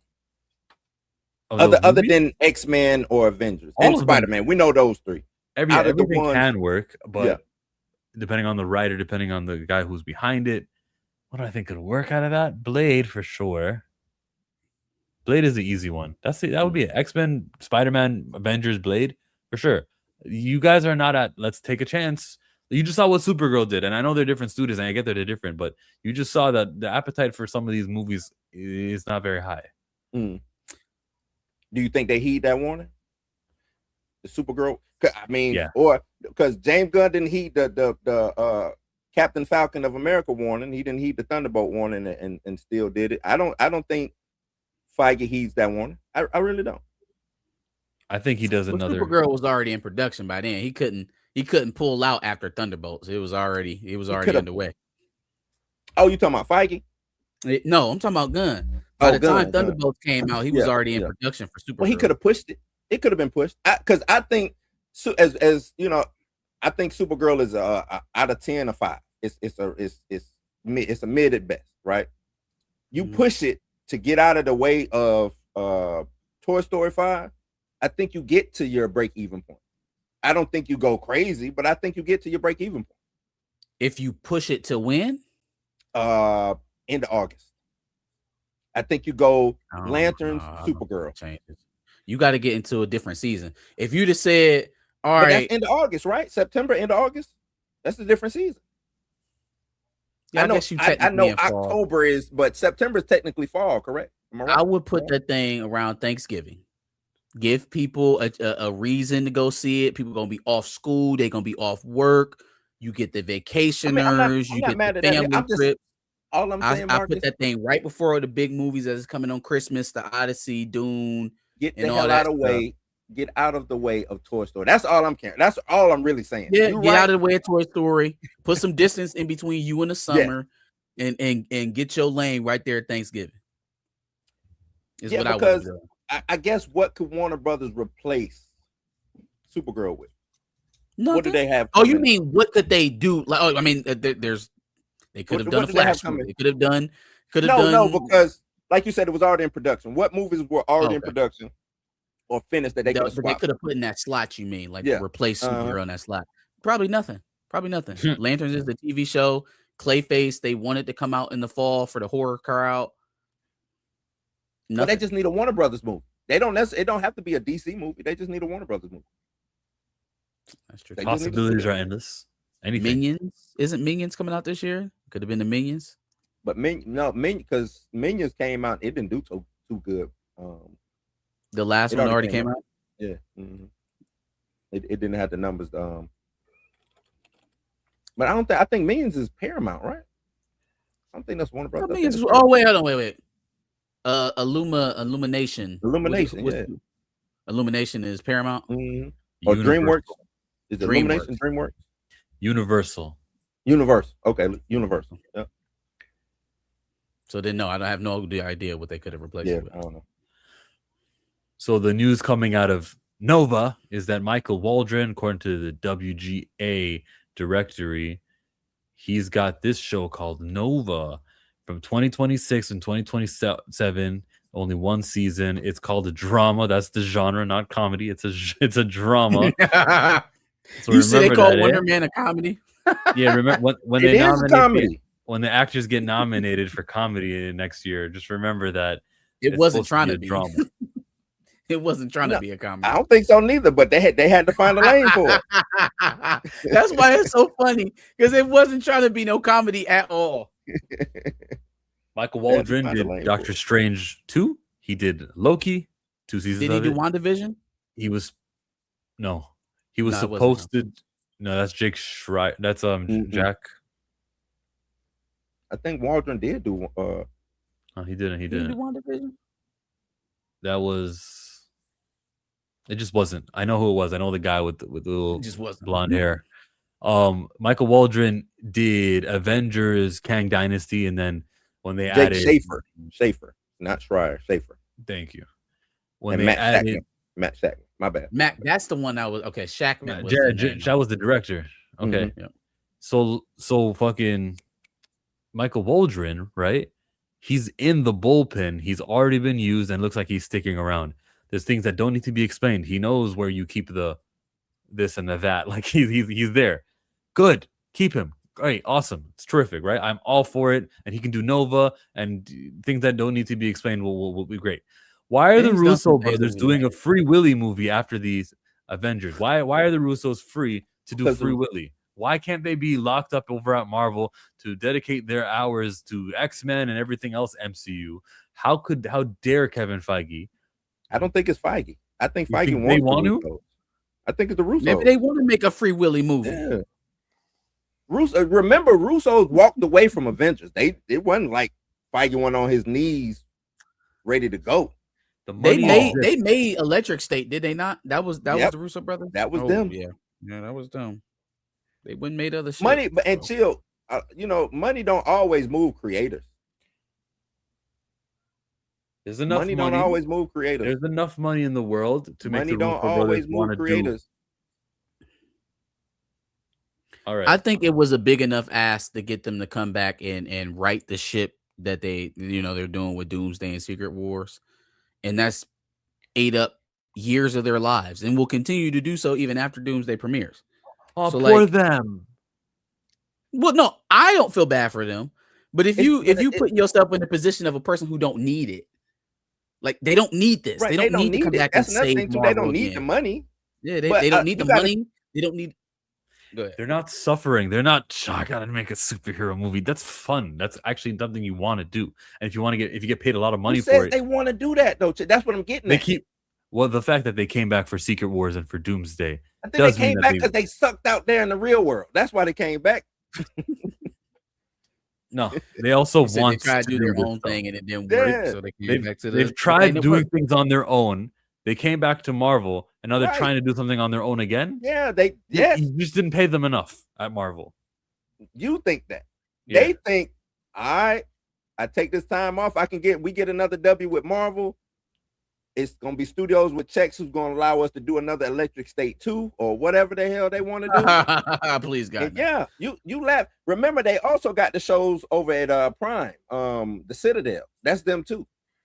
The Citadel didn't do all that good. I like the Citadel, but they also did what it was the Green Everything Man. All at What was it Once. called with Gray Man? The Gray Man. They did the Gray Man. Gray also. Man, Gray yeah, was Gray pretty Man. dope. I fucked with Gray Man. Yeah, Gray Man was pretty alright. dope. It was alright. Got to see Chris Evans as a bad guy. It was interesting. Yeah, Gray Man was pretty dope. But yeah, they so they come back, they start feeling good about themselves again, and then they go off. Free Willy 2. Or 3. What would this be? 3? 3, I think. You know what I'm saying? Why not? Because I'm You gonna can't watch lose to Free Willy. Nova before I watch Free Willy. Is That's Free why. Willy Disney? That's Disney, right? Probably. Yeah. Can so we they check in stealing on this out. Nova series real fast? I know we having a dispute about the Russo brothers and whatnot, but I am actually my interest is peaked because when this was still a movie, right? I had my short list on who I wanted to shoot the movie. Top of the list was Michael Bay, but I was very intrigued Michael Bay. to do a Nova movie. Michael Bay on a Nova movie is just think about them panning shots with the little glimmer in the lens Oh, as Nova zooming by. okay. Yeah, Okay, I I want see. that. I Okay, want alright. that. But I'm piqued by my interest because we've already shown up to Nova's home, Mhm. right? Nova has a role in a begotten era of Marvel or of comic books in general, right? Like we've Yeah. already kind of passed where Nova should have made his introduction. So that allows you to tell stories that are in continuity, but you But don't before. necessarily have to do the thing you don't want to do, which is making people do homework and you got to go see Nova before you see the next project because they be trying to not to do that shit. Okay, so y'all don't want to do it. Fine. This is a way to still tell a story that's in continuity because we've already probably seen Nova. That's a very interesting thing to me is to think that he's already been around and we can tell stories retroactively. How do you market that? How do you market You- I'm The with same you. way you've been marketing Doomsday, It's a heavy Disney on Plus the show. What do you Infinity mean, how you Saga market it? nostalgia. It's a Disney Plus show. You give it $10 million like Wonder Man. No, and he then you said hope. movie. I'm talking about movie, not the show. If it was a movie, yeah, I would do Because the the same way show, they the did show gonna come Doomsday. and go. I believe the show gonna come and go. But a movie, I gotta market. Movie, I gotta get butts and seats. Yeah, you need an A-lister for that, for Nova. And What's- you needed what's to the show up in sale? another movie too first. Like it's the same thing happened with Black Panther, right? He showed up in a movie 2 years ago. Kind of helped familiarize him. Right. So how do you do that with Nova? That's what I'm getting at. Like, how do you do that with Nova? I How do you get him would to show up in the movie prior. the same way that they've been leaning heavily on Endgame and Infinity War and the marketing for Doomsday. They've been bringing up those moments and showing you how certain things are going to fit in, like it's almost going to pick up off of Doomsday. You do that with Nova. You show, the Eternals? portals opening, or Eternals 2? no, I don't know if you go all the way to the Eternals. You might want to leave that shit alone. But like I'm you show the trying to- portals opening up. You show Thanos actually destroying. What is the name of that planet? Nova What is Prime. that shit? Nova Prime. You know what I'm saying? Xandar? Yeah. It wasn't. Was it Xandar? Nova Prime where is were the Guardians He's, I'm at? sorry, in he's Guardians Nova 1? Prime. But you Okay. talk about the world is Chill said it. What's his name? Xandar. Xandar, yeah. That's Yep. it. Show Thanos destroying Xandar. Show the scared Mm. little boy hiding in the corner while it's all going down, and then he gets into an escape pod somehow. Like you put those Can't be a chords kid. back Can't be to a kid. well, maybe not a kid. Well, a kid, not a little kid, but a He got younger to be part adult. of the core. Hey, Grogu at Order 66 with Ahmed Best Jedi. It's basically the same thing. It could be that, or we could go blues route and make him a grown man, make him a rookie, make him a young little baby face, And he just I'm so with that. happened to survive. Yeah. I'm with that. I would have went to go see the Nova movie. No, Nova was one of my favorite back in the day. One of the favorites. You know what I'm saying? First comic I ever picked up had Nova in it. Yeah, It was a Spider-Man comic. It had Nova, Moon Knight, Spider-Man. Was it the New Warriors in it? Was it New I don't know Warriors? if it was a New Warriors book or not. I got it from a yard sale. They had a whole bunch of comic books still out there, and I had just so happened to see Spider-Man on there. Nova, Star-Lord are similar. They both got that Gamora thing. But would Zoe Saldana come back? She doesn't need it. She come back, wear all that green on her face. I don't know. To be with Nova? Ain't nobody got time for that. Find somebody else, brother. I don't need her to come back for Nova now. We don't need her. I think you do a whole new cast of characters. I think this is where you sneak in some Shire Empire type situations. You sneak in some go away, Jay. Jay always capable Wonder Man. Welcome, Wonder Man here. We love Wonder Man. You love Wonder Man. How have they not already started to delve? And as much as we done been all up and through space, they ain't never ran into the Shi'ar Empire. Man, not once. Well, the X-Men properties belonged to another studio, so that explains the first 15 years, but not the last 10. But we're talking about right. The Shi'ar exclusively. They're exclusively X-Men. Yeah, characters? I would think so. Okay. Yeah. But then at the same time, remember Dark Phoenix was supposed to be the villain of that was supposed to be a Shire Empire queen or something like that, and then they totally biffed it and turned it to whatever the hell that was. I don't even know what she was in that, but so I don't know how that property works with. Well, I do know that they are X-Men adjacent characters or whatever, but they should be able to show up now. I mean, it's easy. Sliding them into, you know what I'm saying? Something should be easy. It shouldn't be hard. In all these damn Guardians movies, all the time the Guardians been out here, yeah, they should have ran into them at least once. What's up, Darius? Wagwan.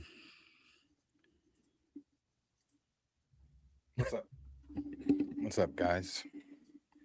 Hey, what's going on? Yeah. Oh, back to X-Men 97. I forgot. I wanted to address it was a chat up there. Yesterday, I said that Charles was talking bad about Apocalypse's mama, man. Did y'all catch that? He sure was. After he killed Magneto. What a good decision it was to leave you. I said, Charles, that's all you got, bro? Talk bad about this man's mama. I wonder if she saw the evil in you. Charles got beaten, then hit him with some yo mama jokes. That's crazy, man. Get Charles about here. Pack him up, man. He was getting tossed around the whole episode like a little rag doll, man. That was the funniest. I will say I've been underwhelmed by Charles's performance for sure.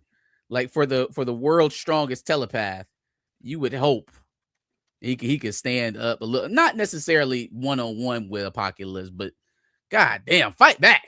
Do something. But they always downplay the telepaths until they need them. You know what I'm saying? Yeah. Jean, she fall out. Even Professor X do the shit, and it's always somebody at the other end that just sneak up on him and take.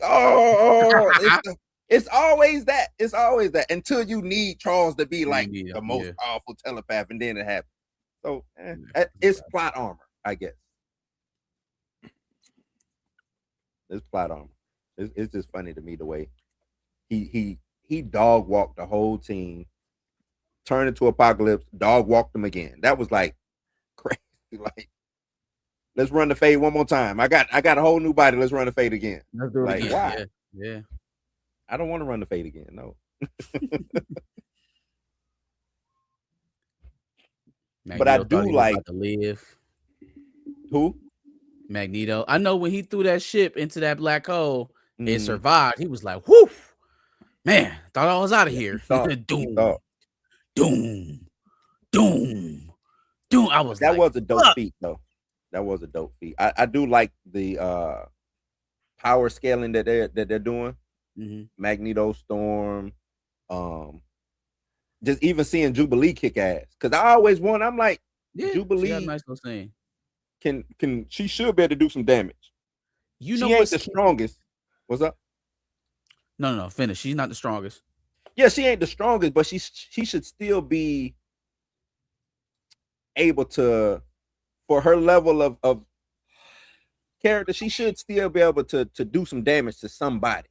They just have her throw some fireworks and get out of the way. And I'm like, nah. World-class gymnast. She should have some decent fighting skills from kicking it with Wolverine for however long she was, you know what I'm saying, under Wolverine. Yeah. And then she got, I think they said she got like atom bombs in her hands, basically. But you know. You know what's keeping some of those scenes from mirroring what we see in things like Invincible? You know what the difference is? It's the soundtrack, man. Oh, the soundtrack, yeah. Like, do Disney not own any music? Or they cheap down, want to pay the licensing? Like the music. That's a good question. I don't think Disney has ever really operated as a record label. That's a good question. Most, because Warner Brothers is a studio. Sony is a studio. I know they don't sign artists, they sign young artists. They do sign. Yeah, but you're not finna put Raven Simone as your soundtrack. Like, I don't think no. I'm saying though, like Cheetah Girls ain't getting it popping. Maybe you would be buying some catalogs out here, the music for them to use or repurpose or whatever. But yeah, no, the soundtrack is a bit, when it's not the fabled X-Men score or something like that. Is throw that Hannah Montana on, dog. Let's get it. I feel you. I feel what you're saying. I don't know. I don't know what the score. I think. Do you think it's hurting them though? Because they don't have. I think if I had to compare those two shows, that would be the most stark difference. Is when Mark is going through his little montages. Really in the beginning of the seasons when they're setting the table, they kind of show you what you missed, trying to catch you up on the characters. Those montages hit a little bit harder just because of the soundtrack's a little better. Okay, I feel that.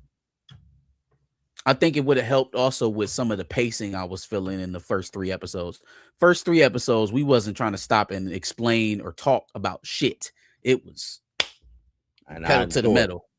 4th episode, they slowed it, but the reason why the 4th was so good is because they slowed it down a bit. They gave you a little bit of exposition here. We kind of dug into the Apocalypse character. Yeah. We had the conflict between the X-Men and whether or not they even thought that they should be doing what they was doing. They tried to leave and go back home. The whole time they could have left.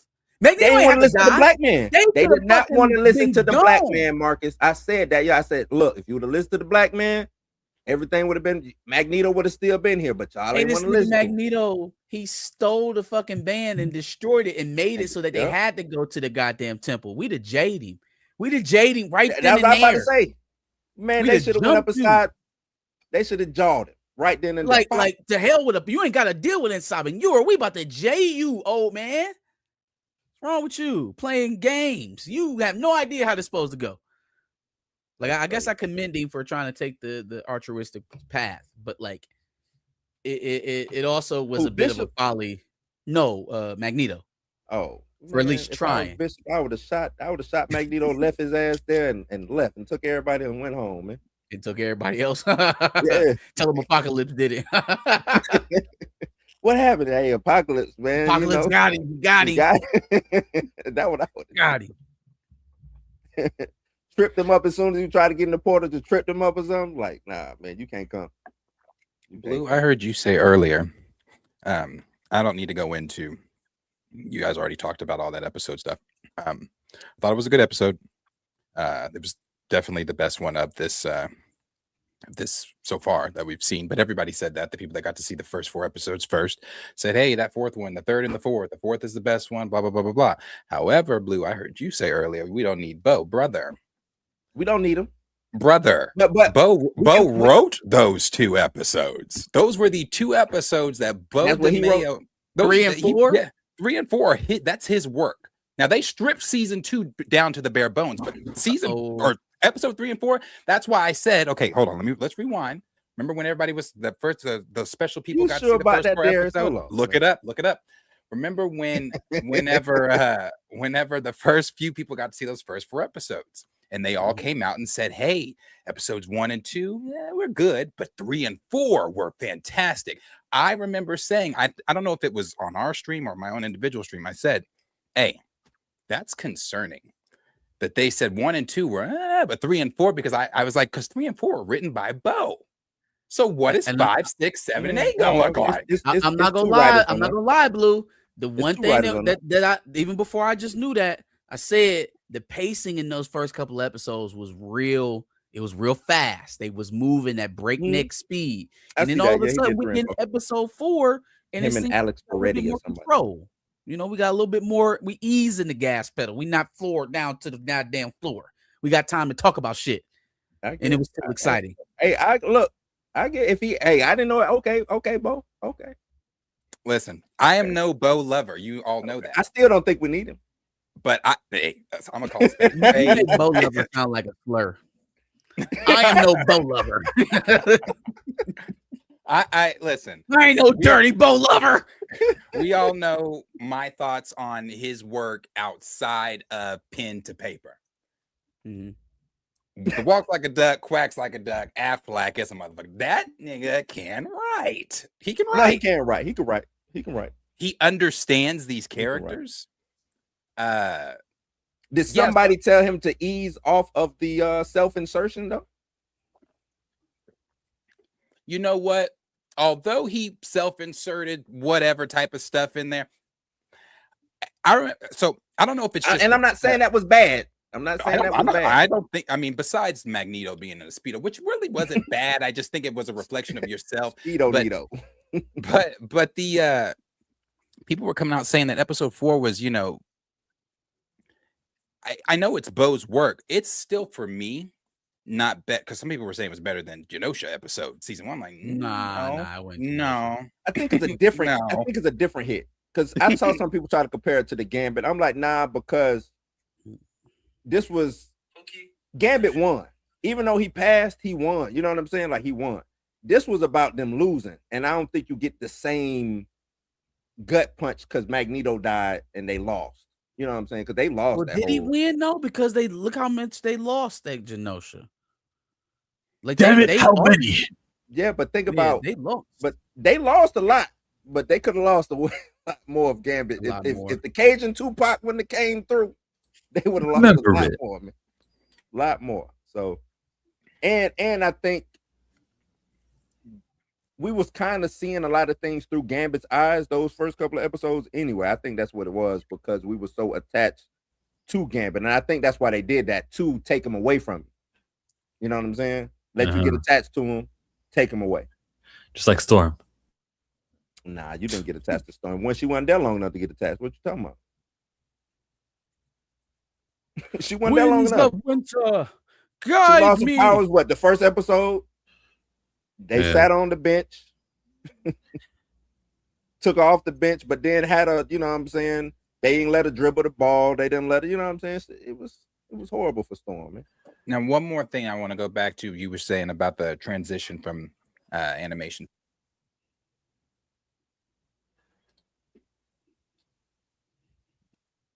From who? You went mute. You still You're muted. You Your muted. microphone. You said one more thing about when we transition to animation. I'll just say what he was gonna say. Yo, it's Darius from Planet Fanatics. You already know. Wolverine's ever gonna heard eat a that dick. man say, That's T'Challa's ass walking around the room as if, like, I don't know why he does that shit. He really irritates me. Sit your ass down. Them cats, boy. Them cats is they. No, not the cats. The cats aren't allowed in my studio. That's T'Challa's big ass, who's not about to be loud in here either. Oh, that's a. Oh, you got a dog named. I dog, thought you had a yeah. cat named T'Challa. You got a dog. Okay. Yeah, no, I have 9 cats and 2 Or you were dogs. gonna say the transition to animation. Now, the transition to animation for X-Men, if they don't copy and paste that formula and they Mhm. continue with this MCU formula that they've got going, I don't know if, I don't know how much is changing after Secret Wars. Everybody's like, oh, it's a reboot. That doesn't mean it's, I don't know. Not much is changing for their formula. But if they continue with this MCU formula, and they continue with this whole, hey, we don't want to start with Jean, Scott, Storm, Wolverine, which is stupid as fuck to me. But if you don't do that, or if you're continuing to do that formula, your X-Men, I feel like that's it. If you fail with the X-Men, I'm not saying people are leaving the MCU, but your numbers drop drastically. People are still going to view the MCU.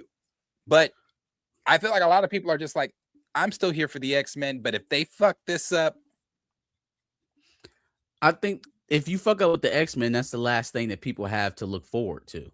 Like, we've been doing Avengers for so long, and now that's encompassed so many other like adjacent heroes, from Deadpool to Doctor Strange to Fantastic Four, Black Panther. We've drawn so much in around the guys of the Avengers. The only thing that's really missing out of this is the mutants. And so if you And I fuck think up with they the stayed on. mutants, where do you go from there? And I think a lot of people rode the train for the X-Men. Like, they've been riding, hanging on this long for the X-Men. Try to get to the X-Men. Yeah, I think. So isn't the Thunderbolts director doing the X-Men movie? Yeah, he failed As up. of now. He Yep, failed as of up. now. Some people like the way that the Thunderbolts went. It made don't- $300 million. I like the Not enough Thunderbolt, people like the way it But went. the quality of the movie, like No, entertainment, it's a good quality. I don't think he's the right director for the X-Men though. Well, I what don't if think they're X-Men aren't. They're not a kooky band of misfits. That ain't what the X-Men are. You know what I'm saying? I'm not even going. I'm straight up saying, if you are going to be steward of the most important franchise in the whole umbrella at this point, like it's more important than Avengers, considering how Avengers has gone right. in this later stages of the MCU. If you can't produce, like if you are not a proven box office draw, why exactly? Like, it had better be the most art. It better be something artistically that lasts for generations.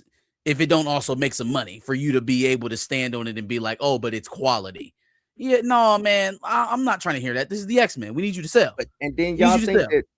that y'all said the Feige has not learned from the Supergirl debacle and everything that was prior to that with even with he's gotta be Thunderbolts and cognizant Captain of- America. I think he needs to know about Supergirl making a little bit of money, but just to know, okay, we're still in murky waters, but we're in murky waters because of Brave New World and some of the other, like the last 6 years. So he knows. You saying Feige is in murky water? Say that again. No, Feige knows the appetite for Marvel and DC. The appetite is low. He knows that. Supergirl isn't the wake up moment. Supergirl is just like further confirmation we're still not out of that hole. Yeah, What but does then Supergirl have to do with Kevin Feige? well, no, we're talking about the overall landscape of just comic book failures. movies. Because I was saying Supergirl, I was saying Captain America, Brave New World, and Thunderbolts. Oh, and Fantastic Four. Like, you've had these movies come that just didn't produce. And then I was saying that, and the reason I brought that up is because Jake Schreier now fails upward to, like Marcus says, herald the greatest superhero group of all time. You know what I'm saying? Yeah, but I just was answering to Darius because he was asking about if they can do it, if they what they need to do is match what happened in animation, do it in the film. So I'm like, okay, does this Jake Schreier guy give you the hope or any inclination that he will do what X-Men 97 is, but do it in the movies? Absolutely not. I think they got people on payroll over there. I think they got like three directors on payroll, and that's who you're gonna get rolled in and out. That's what I believe. I don't think anybody currently at Marvel Studios, and y'all can say I'm putting them on a pedestal all you want to. I don't really give a damn. Don't say the Russos. They leaving to go do Free Willy, man. I'm not talking about Joe and Rick or whatever, Joe and Randy, or who is it? Joe and Anthony. Joe and Anthony. I'm talking about Mr. DeMeo. Now I know he's not there anymore. But the To write it. only currently at Marvel Studios, there's nobody that I think could handle. I mean, when you have the little writer that they've got now, and I don't mean to call him little to belittle him.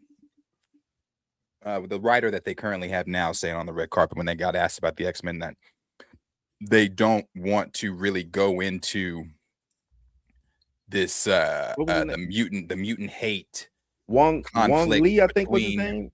The Asian something dude. like Talking about that. the Asian Yeah, guy. the Asian dude. Yeah. They don't want to go into the conflict between the mutants and the. What do you mean? Oh yeah, they failing already. If they saying if with him Like, saying what that, are we talking about? Yeah, What they- are we they done talking already- about? What are you gonna do? What they you already gonna burnt do? their house down while they was on the inside of it. They already done. What you gonna do? Mutant hijinks? It's gonna be a Right. mutant Scooby Doo.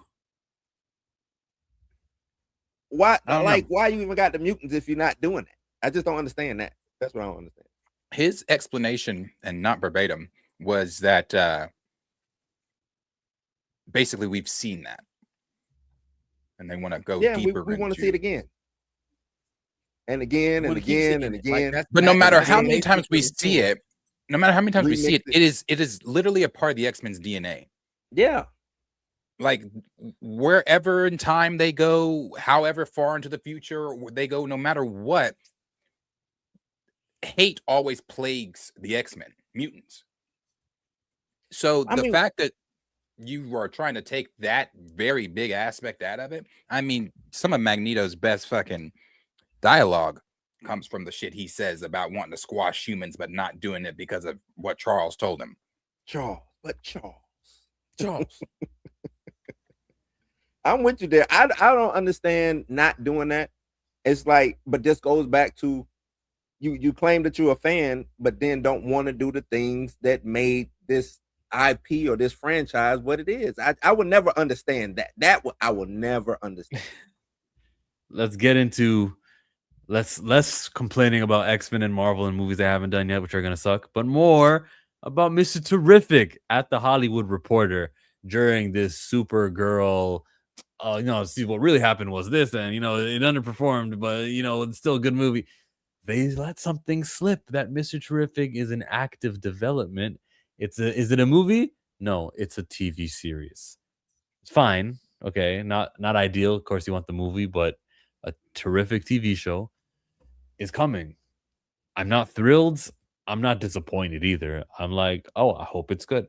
And I'm gonna be hopeful about it because I got to see that character again. Him getting a TV show only helps him. It would help more with the movie, but let's see what they got. Look, it's not a race swap, right? It's actually authentic. It's terrific. Let's go.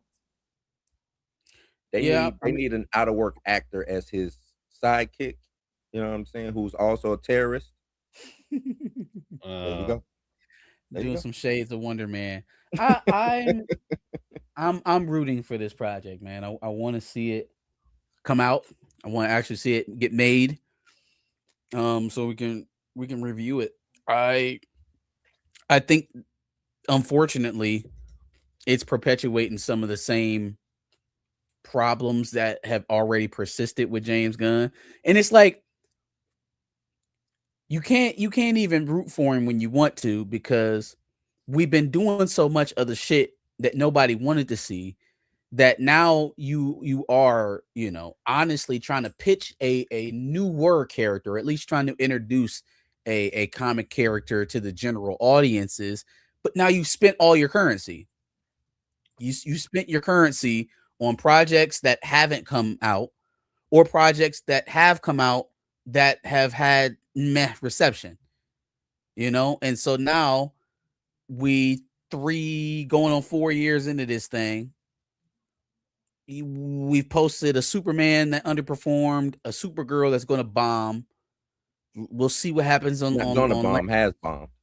Yeah, it has bombed. They're pulling it tomorrow or next week or something like that. That joint about to be on digital on July 28th. It's gonna be on digital this month. Mm-hmm. That's insane. That's insanity. On digital the same month you premiere. Excuse That me. means that the universe. it must have worked for Superman, which came to digital really quickly. They said because you have to watch Peacemaker, so you hurry up. It's on digital, but whatever. Well, Superman I think didn't Well, even that get on show digital that show fast. ain't the case for Supergirl. Because the movie came out 2 weekends ago. Now they say, I was about hey, to say it came out Yeah. this month. It was I like 2 weekends better. It was 2 weekends ago. It was 2 weekends ago. That's like Badlands level bad. It's like 2 you weekends ago. making Okay, that type of shit. but for them to put it on digital and repeat what they did with Superman must mean that the decision to make Superman go to digital really quickly meant they made more money with that than No, leaving it. No, Chill. you can't make more money No. with digital No, over. no, movies. Chill. No, Chill. I'm at chill. I'm gonna have to show you I did a whole breakdown on the money making machine, and yeah, they can. A movie that bombs that hard will only make between 15 to 20 million on digital, and that's if people really want to go back and watch it. 15 to 20 million. You're not making no money that's gonna make a dent into how much you lost. We don't even have to get it. I mean, It's not, can I there's just not say that I as disagree much- with what Blue just said? well, Go ahead. it's math. There's not as much direct for purchase transaction on the digital side. It's of not. Yeah, I did You're, the whole. you're dealing with subscription based purchases at this point now, mostly, Well, and then Marcus, some I broke it. rentals. I broke it down from PVOD, which Mhm. means you actually renting or buying. You rent I and then they're did buying that it. Yep. first. Then I went in the stream. There's no money in streaming, none whatsoever. None. Not normally when it, and then they do. So Supergirl's probably gonna get a package deal. What's gonna happen is they're gonna say, "Hey, Prime, if you want Supergirl, Netflix, if you not Netflix, they're not gonna send to Netflix.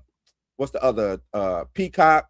If y'all want Yeah. these things, you also have to get Superman, or you also have to get this. They do these bundles with it. So Supergirl will end up being the third or fourth in the trade piece. If you get what I'm saying, like, you know what I'm saying? They start doing these trade bundle deals. So whatever the highest selling, let's say Sinners came out this year. Sinners was a big thing, right? So they'd be like, okay, Prime, you can get Sinners, but if you want Sinners, you got to take Supergirl. So Supergirl won't even make no money because the money will go to Sinners and Supergirl will just be in tow. You see what I'm saying? No, I see what you're saying. So basically, by putting Supergirl on digital really quickly, it will make them less money, and they want to make less money. No, it'll make them. It's not that they'll make less money. It's I need to make some money, but it won't. If I keep this theatrical run, I'm gonna end up losing more money than I will be able to make because I'm getting more. No, I think you're saying exactly what my point is now. I got it, Blue. You're conceding. PVOD, You're conceding. They get 80% of the haul with PVOD. 80 to 90% of the haul. Okay.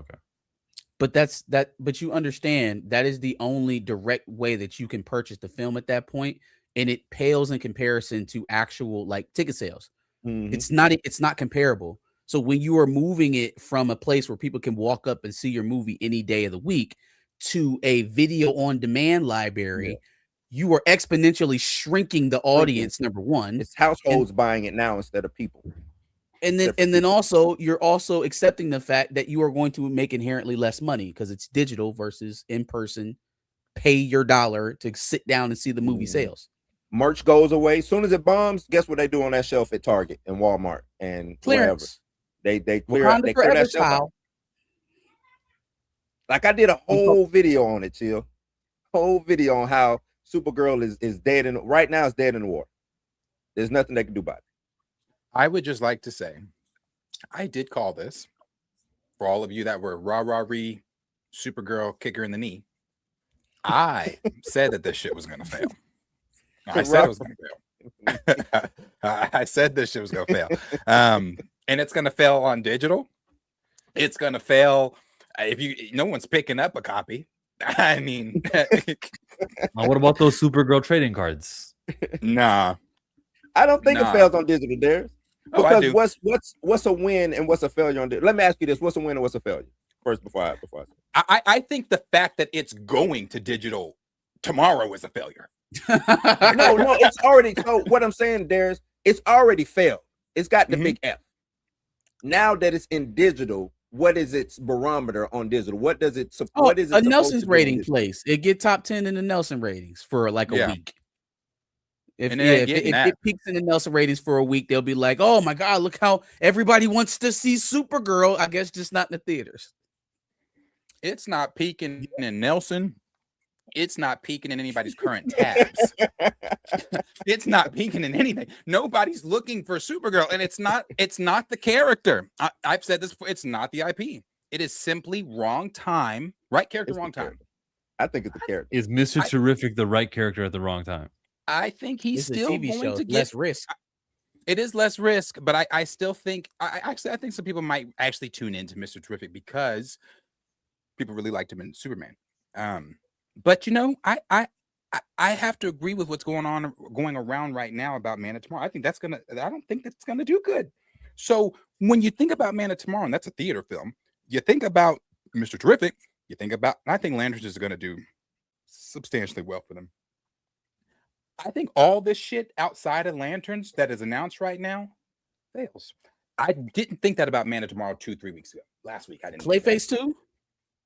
I've been saying. Clayface. Listen, he don't like. He been saying Clayface. Clayface, bitch, shit on Clayface. You gotta try hard to fail. I don't think it's gonna fail because it cost a happy meal to make. So I don't think it's gonna fail. But money-wise, reception-wise, I just still don't see people giving a hoot and a holler if Batman doesn't show up. I just don't. But that's just me. But I don't think that's the win that they looking for, Darius, when it comes to Clayface. I don't think the win is what you're looking for in Clayface. So, I think the win for them is money. And this is just what ifs right now because we don't know what Man of Tomorrow. Let's hypothetically speak and say Man of Tomorrow doesn't do well. I know Clayface comes out before Man of Tomorrow. Man of Tomorrow doesn't do well. Let's say I know I'll bet every figure in this room Jimmy Olsen show doesn't do well.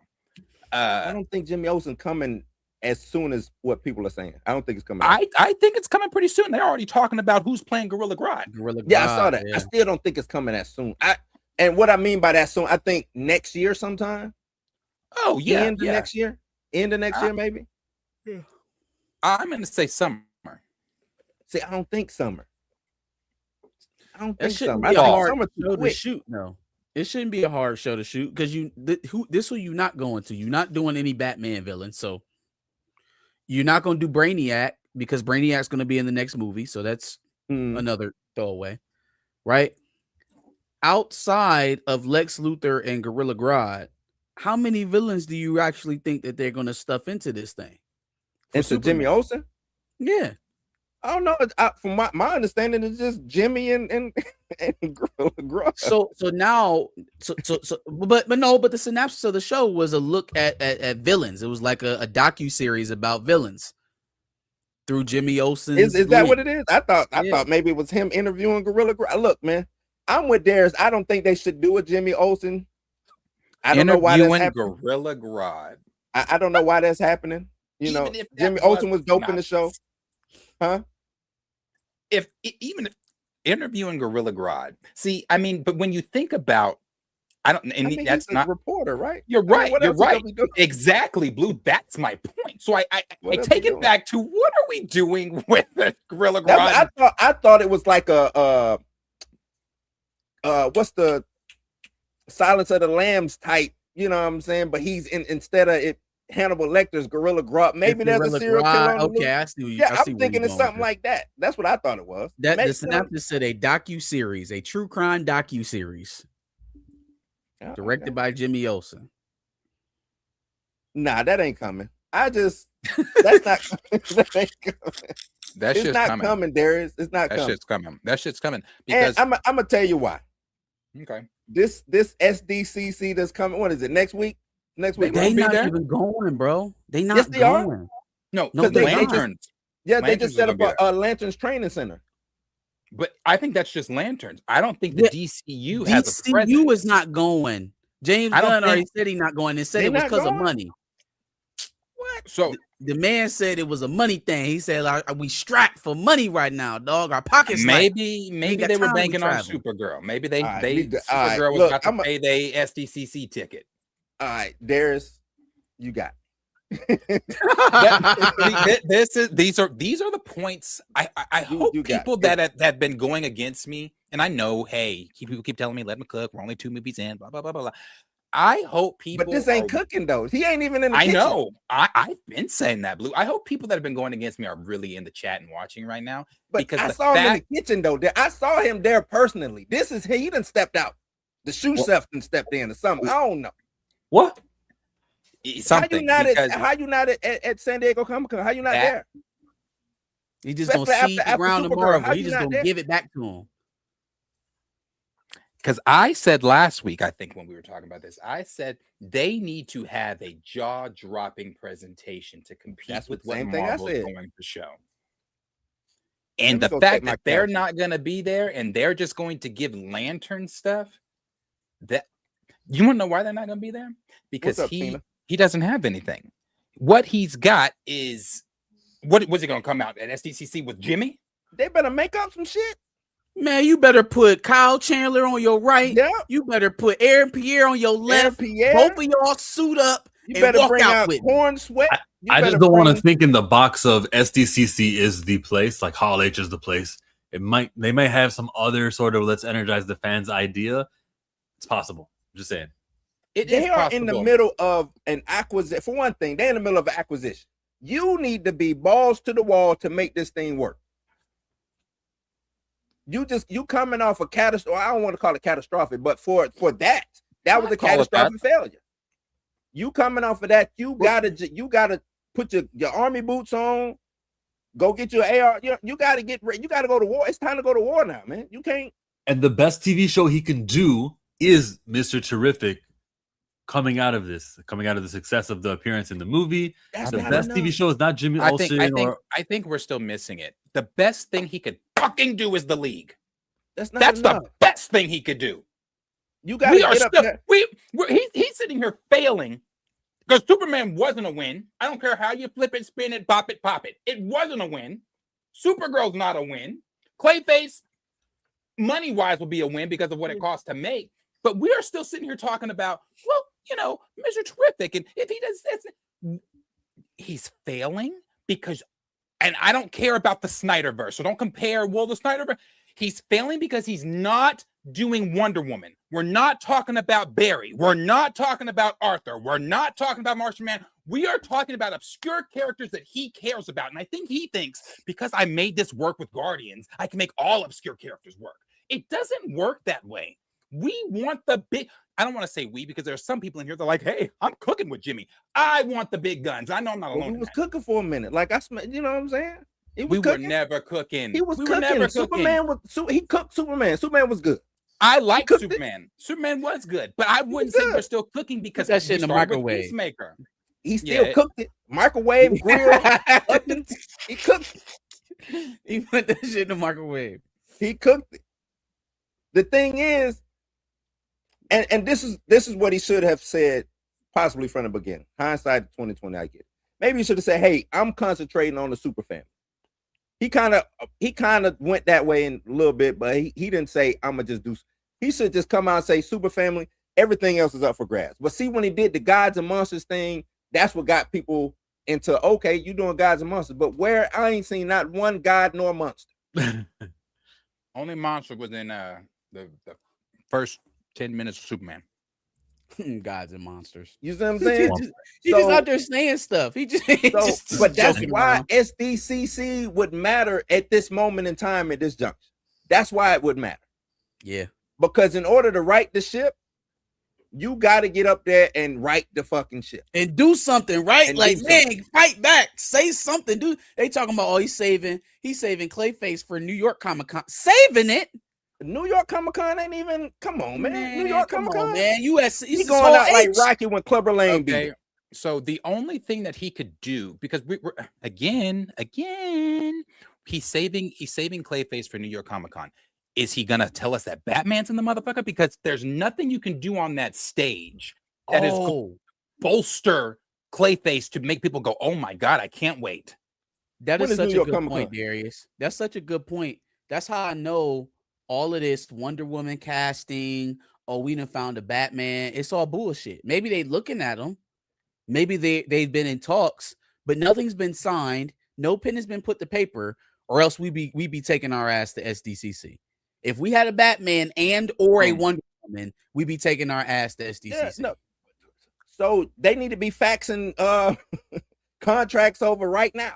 Like, fam, what are we doing? Like, are you doing this or not? Emailing PDFs right now. Like, what are we talking about? Are you doing it or not? You gonna be Bruce Wayne or not?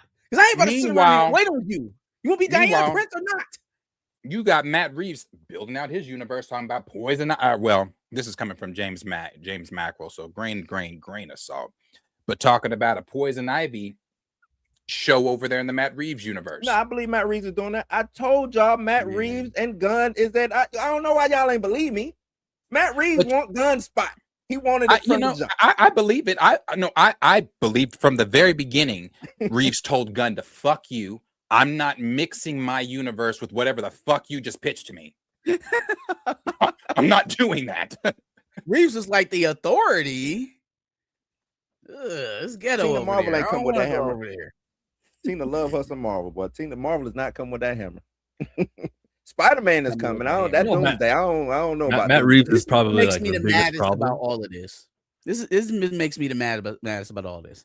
Is that the ineptitude that's coming out of DC right now makes Marvel look like they king.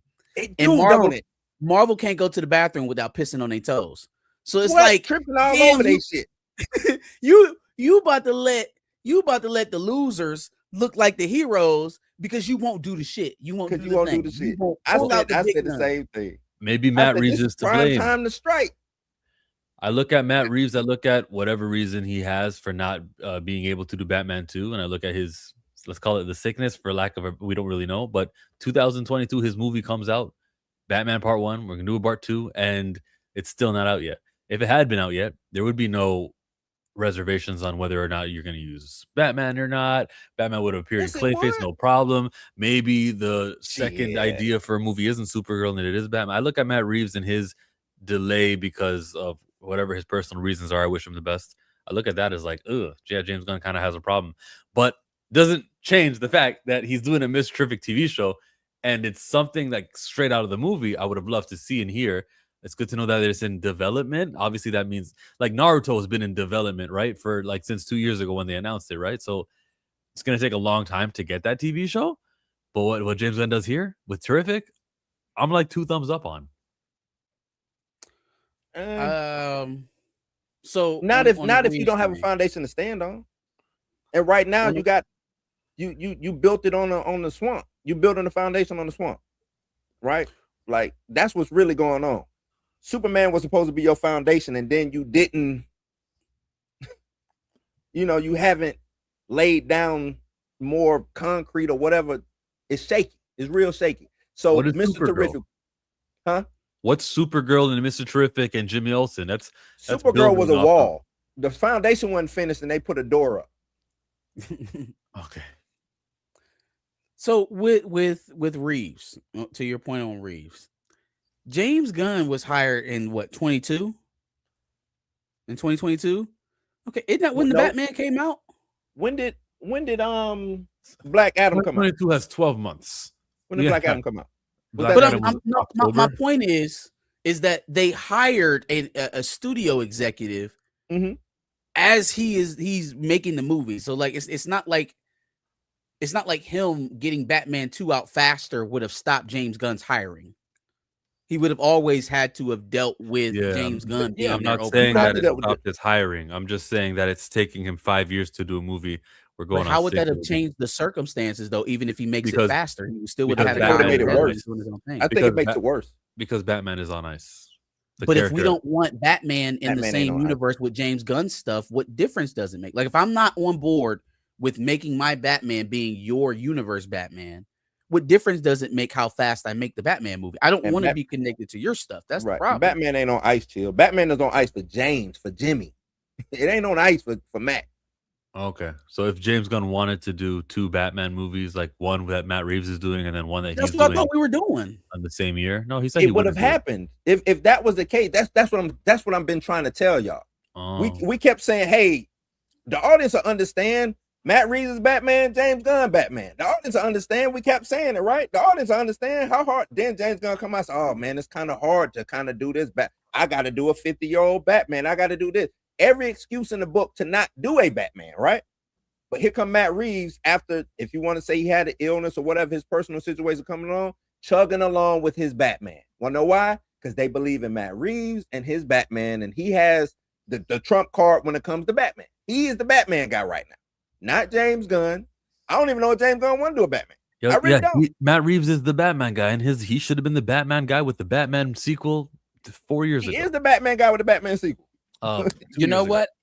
You're talking about the stretch of time from which I do agree with you a little bit on time. I always say I think it's, however, anytime an outlet, whether it be Deadline, Variety, or even a Scoop, gets shared about anything for the Batman 2, it gets way more buzz online. I know y'all don't like to compare the buzz online as a metric, but it is. The buzz online for it gets way more attention than anything James announces.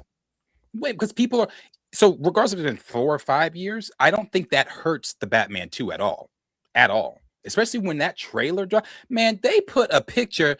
The first picture that we saw for the Batman 2 was Matt Reeves' picture from the director's seat, and it was of the camera and some snow falling. Everybody went crazy. Yep. Of snow.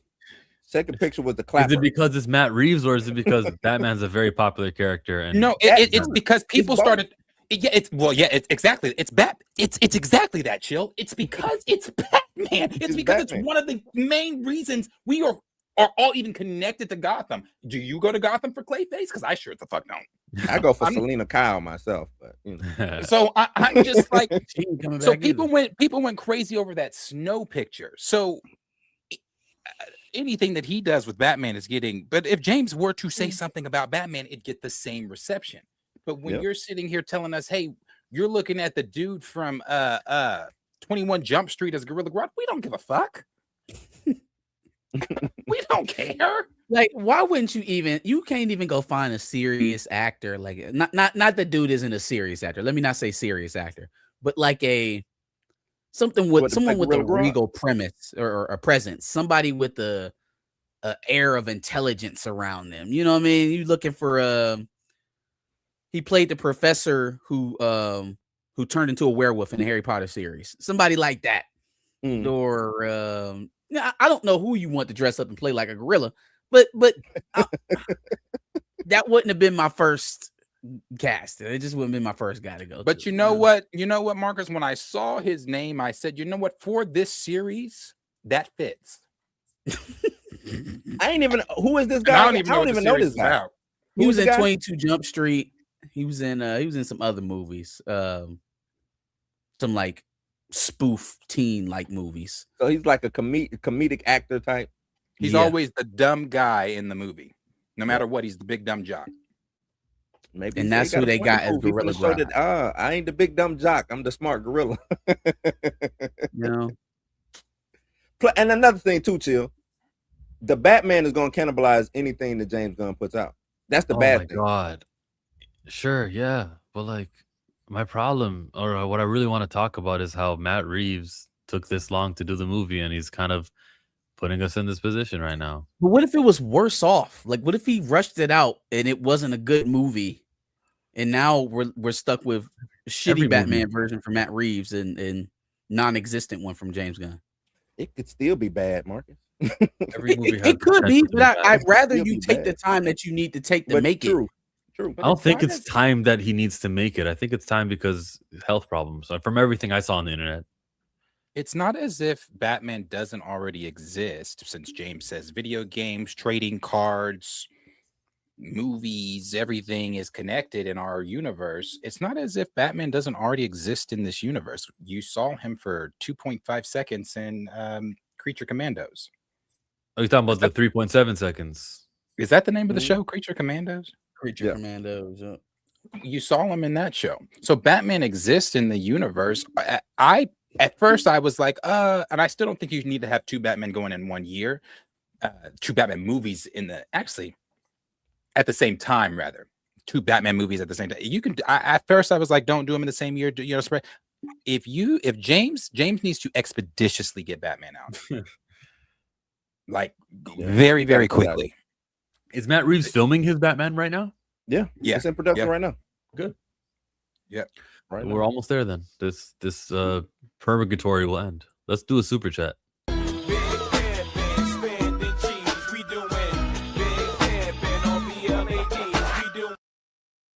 Vaseline, $2.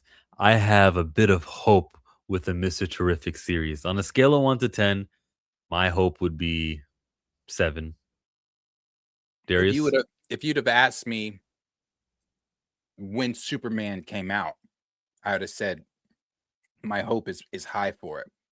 The current, and this could change weeks from now, the current state of the DCU, I don't have any hope for the show. What's your hope, Blue?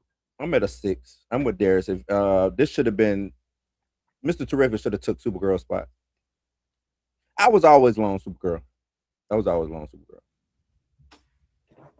Where's your hope at, Marcus? Hope for Mr. Terrific series out of what? Yeah. Out of 10. Yeah. My hope is that like an 8. I hope it does good. Appreciate you, Vaseline.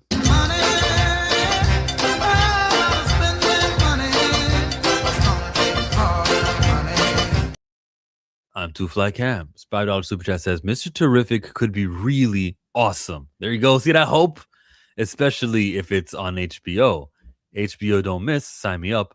That being said, Paramount might cancel all this after Man of Tomorrow. Yeah, I could see that happening. I could see Man of Tomorrow coming out. If it does poorly, we don't know. I know Darius has his inclinations. I think that Mr. Terrific will probably be like deep in development. They probably have a day schedule for when they'll start filming by the time we get to the summer next year. What, it might be too late to cancel? Maybe. I think Hope they not. stuck with DC. I think DC is in no man's land right now. Like if you cut it, you can't just cut it and then come back with you just gotta let it die. It's like you gotta let it die on the vine. You know what I'm saying? Like you gotta do that, and then you gotta raise the ground, burn it up, and then hopefully something can grow from that. But right now, you said Mr. Terrific on HBO, right not now? HBO Max. HBO Max and HBO is basically the same thing, right? There's no difference. yeah, they're the same thing. Yeah, So, I don't even think it's an HBO no more. Really, You know who's sweating bullets right now? David Ellison. Imagine you just overpaid upwards of like $35 a share for Warner Brothers, $110 million to outbid Netflix. Mhm. In cash cow of the studio, the supposed cash cow, the most green thing in the entire umbrella is falling like face first, hard. Boom, broke your nose. Fucked all this shit up here. You got granulars all up in your forehead. That's how bad it's face planted right now. How do you suppose you gonna make that money back? Where you gonna go? Your most popular stuff is on a streaming service that makes you no money. Where you gonna go? I'm sure he can just call a Rothschild. Super chat. I take what's mine and take some more. It rains, it pours, it rains, it pours. Yeah. Battery with the $2. One gun misfire and the sky is falling. Let's see Man of Tomorrow. It was a big misfire though. Like this was a huge, pretty big misfire. misfire. I just want to say that's bullshit. And the reason that's bullshit, the reason that's bullshit, Battery, is because you were saying like Supergirl, you and some of the other ones that are just really, and I'm not saying I'm not rooting for Gunn or DC because I am, but I'm also not blind. You guys were saying Supergirl was gonna just wait for Supergirl. We just got to see. Well, you saw Supergirl. We was like Supergirl versus Mandu Grogu. Who gonna make more money? You've seen Supergirl, and now Who it's made more wait for money? Man of Tomorrow. Did Grogu to make my money? Who you I think? don't know. Yes, you It is. Yeah, did. Mando Grogu made more money. She just crossed 100 million this past weekend. Yeah, Mandu Yeah, I saw Grogu that. hit 100, 150, 160 his first weekend. And then only did like 1 million for the next. It's at 340 right now. Is that 340? Yeah, it's dubbing Supergirl. Not even. I know it's dubs. I was just making jokes because I'm like, Mandu Grogu. Both of those movies should not have seen the light of day to me. Nope. But I don't think I don't think it's panic time. It's pivot time. It's not panic. It's not the sky is falling. Definitely not. It's definitely not panic. It's pivot time. It is simply using your again. If I go up to a restaurant, I'm not saying, hey, waiter, what's the best thing? I'm not saying, hey, waiter, what's the worst thing you've got on the menu? I'm asking, what's the best thing you've got on your menu and bring that to me. And if I'm going, if I've got DC, exactly. If I've got DC and I'm looking at all these toys, I'm not reaching for Plastic Man. What? You've got lied, Darius. everyone. You lie. I've got everyone to play with, and so it's not a panic. It is simply a pivot to what will work. That's it. That's it. I told you. I'm not saying fire James. I'm not saying anything. I'm just saying pivot, nigga. Pivot. I'm telling him to quit being such a nerd. This is one point in time where I will tell him to quit being such a nerd, because I think that's what's hurting him.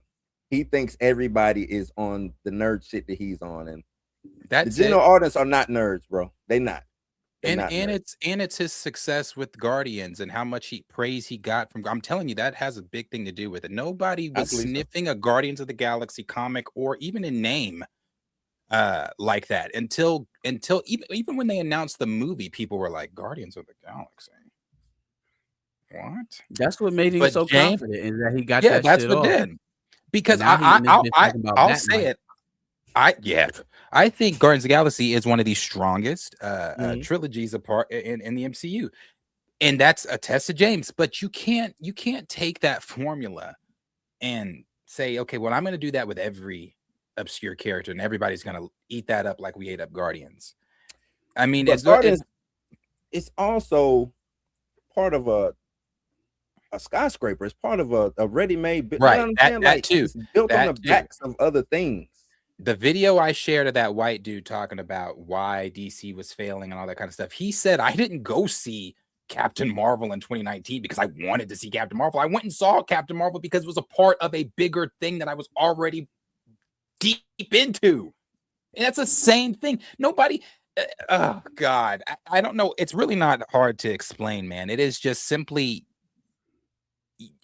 start with the big shit, start with the things that people want to see. And if you want to do Supergirl, sure, make it a part of the bigger thing to where we are so invested, we have to go see Supergirl because it's a part of the wider story.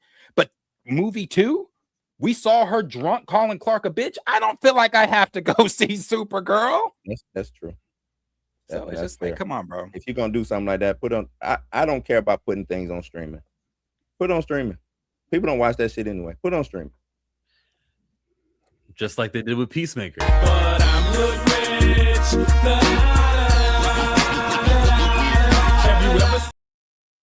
Simply put, everything with gun hinges on Man of Tomorrow's performance. Do you all like the rumored Batman DCU pick? Is that Brandon Sklenar? Who? Tom Brittany. Oh, Tom Brittany. I will be tuned in for Mr. Terrific. You better be tuned in for Mr. Terrific. I don't know who Tom Brittany is. I'll search him right now. Do you guys like Tom Brittany? He looks the part, but I mean, at this point, James Gunn could pick whoever. As long as you say, I got Batman coming, be good to go. Like, they asked about it. He said no comment, Tom Brittany. Oh, that's definitely like something, right? He's 35 years old, so I wouldn't start with a 35-year-old Batman, but whatever. He's supposed to have a kid with Damian. Damian Wayne's supposed to exist. Yeah, he got to be a father. All right, 35 years. How old? Corn Sweat is 38, right? No, I thought he was younger. 30, I thought he was like 32. Yeah, he's like is 32? Mm-hmm. I mean, but that ain't far from 35. I guess that's what I'm trying to get at. Like, they still similar in age. But yeah. And I agree with Arthur. I think it does depend on it all hinges on Man of Tomorrow. Oh yeah, most definitely. That's got to work now. No matter what. I don't Clayface, Lanterns, for everything to go forward, Superman has to work. Mm-hmm. Superman's got to work. And I think it's going to work because that's where he's playing ball at. He ain't playing ball with none of that other shit.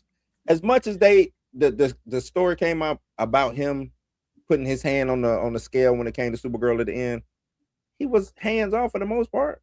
And you can tell. Blue.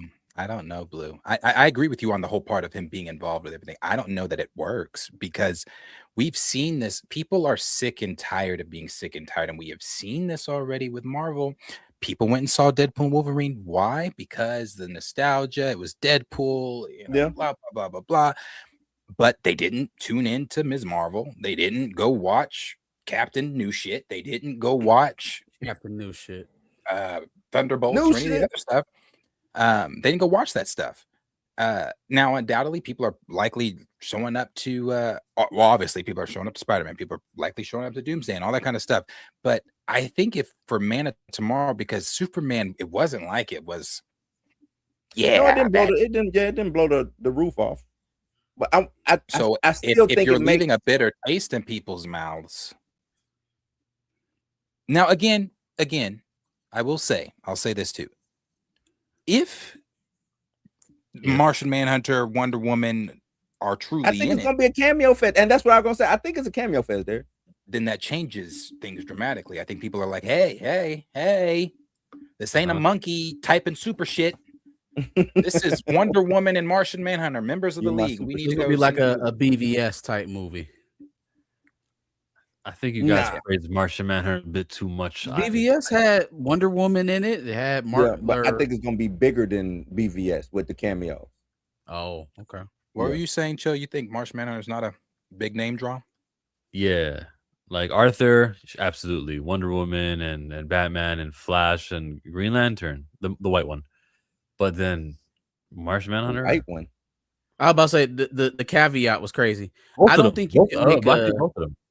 You think I the don't white think one you is can more make a popular? movie off of Martian Manhunter, but I think him being a cameo in any of these movies, be it a Batman or a Superman movie, anything that makes it feel like the league is starting to Connectivity. coalesce. Yeah, the connectivity, because that's what he needs right now. Right now, he needs some connection.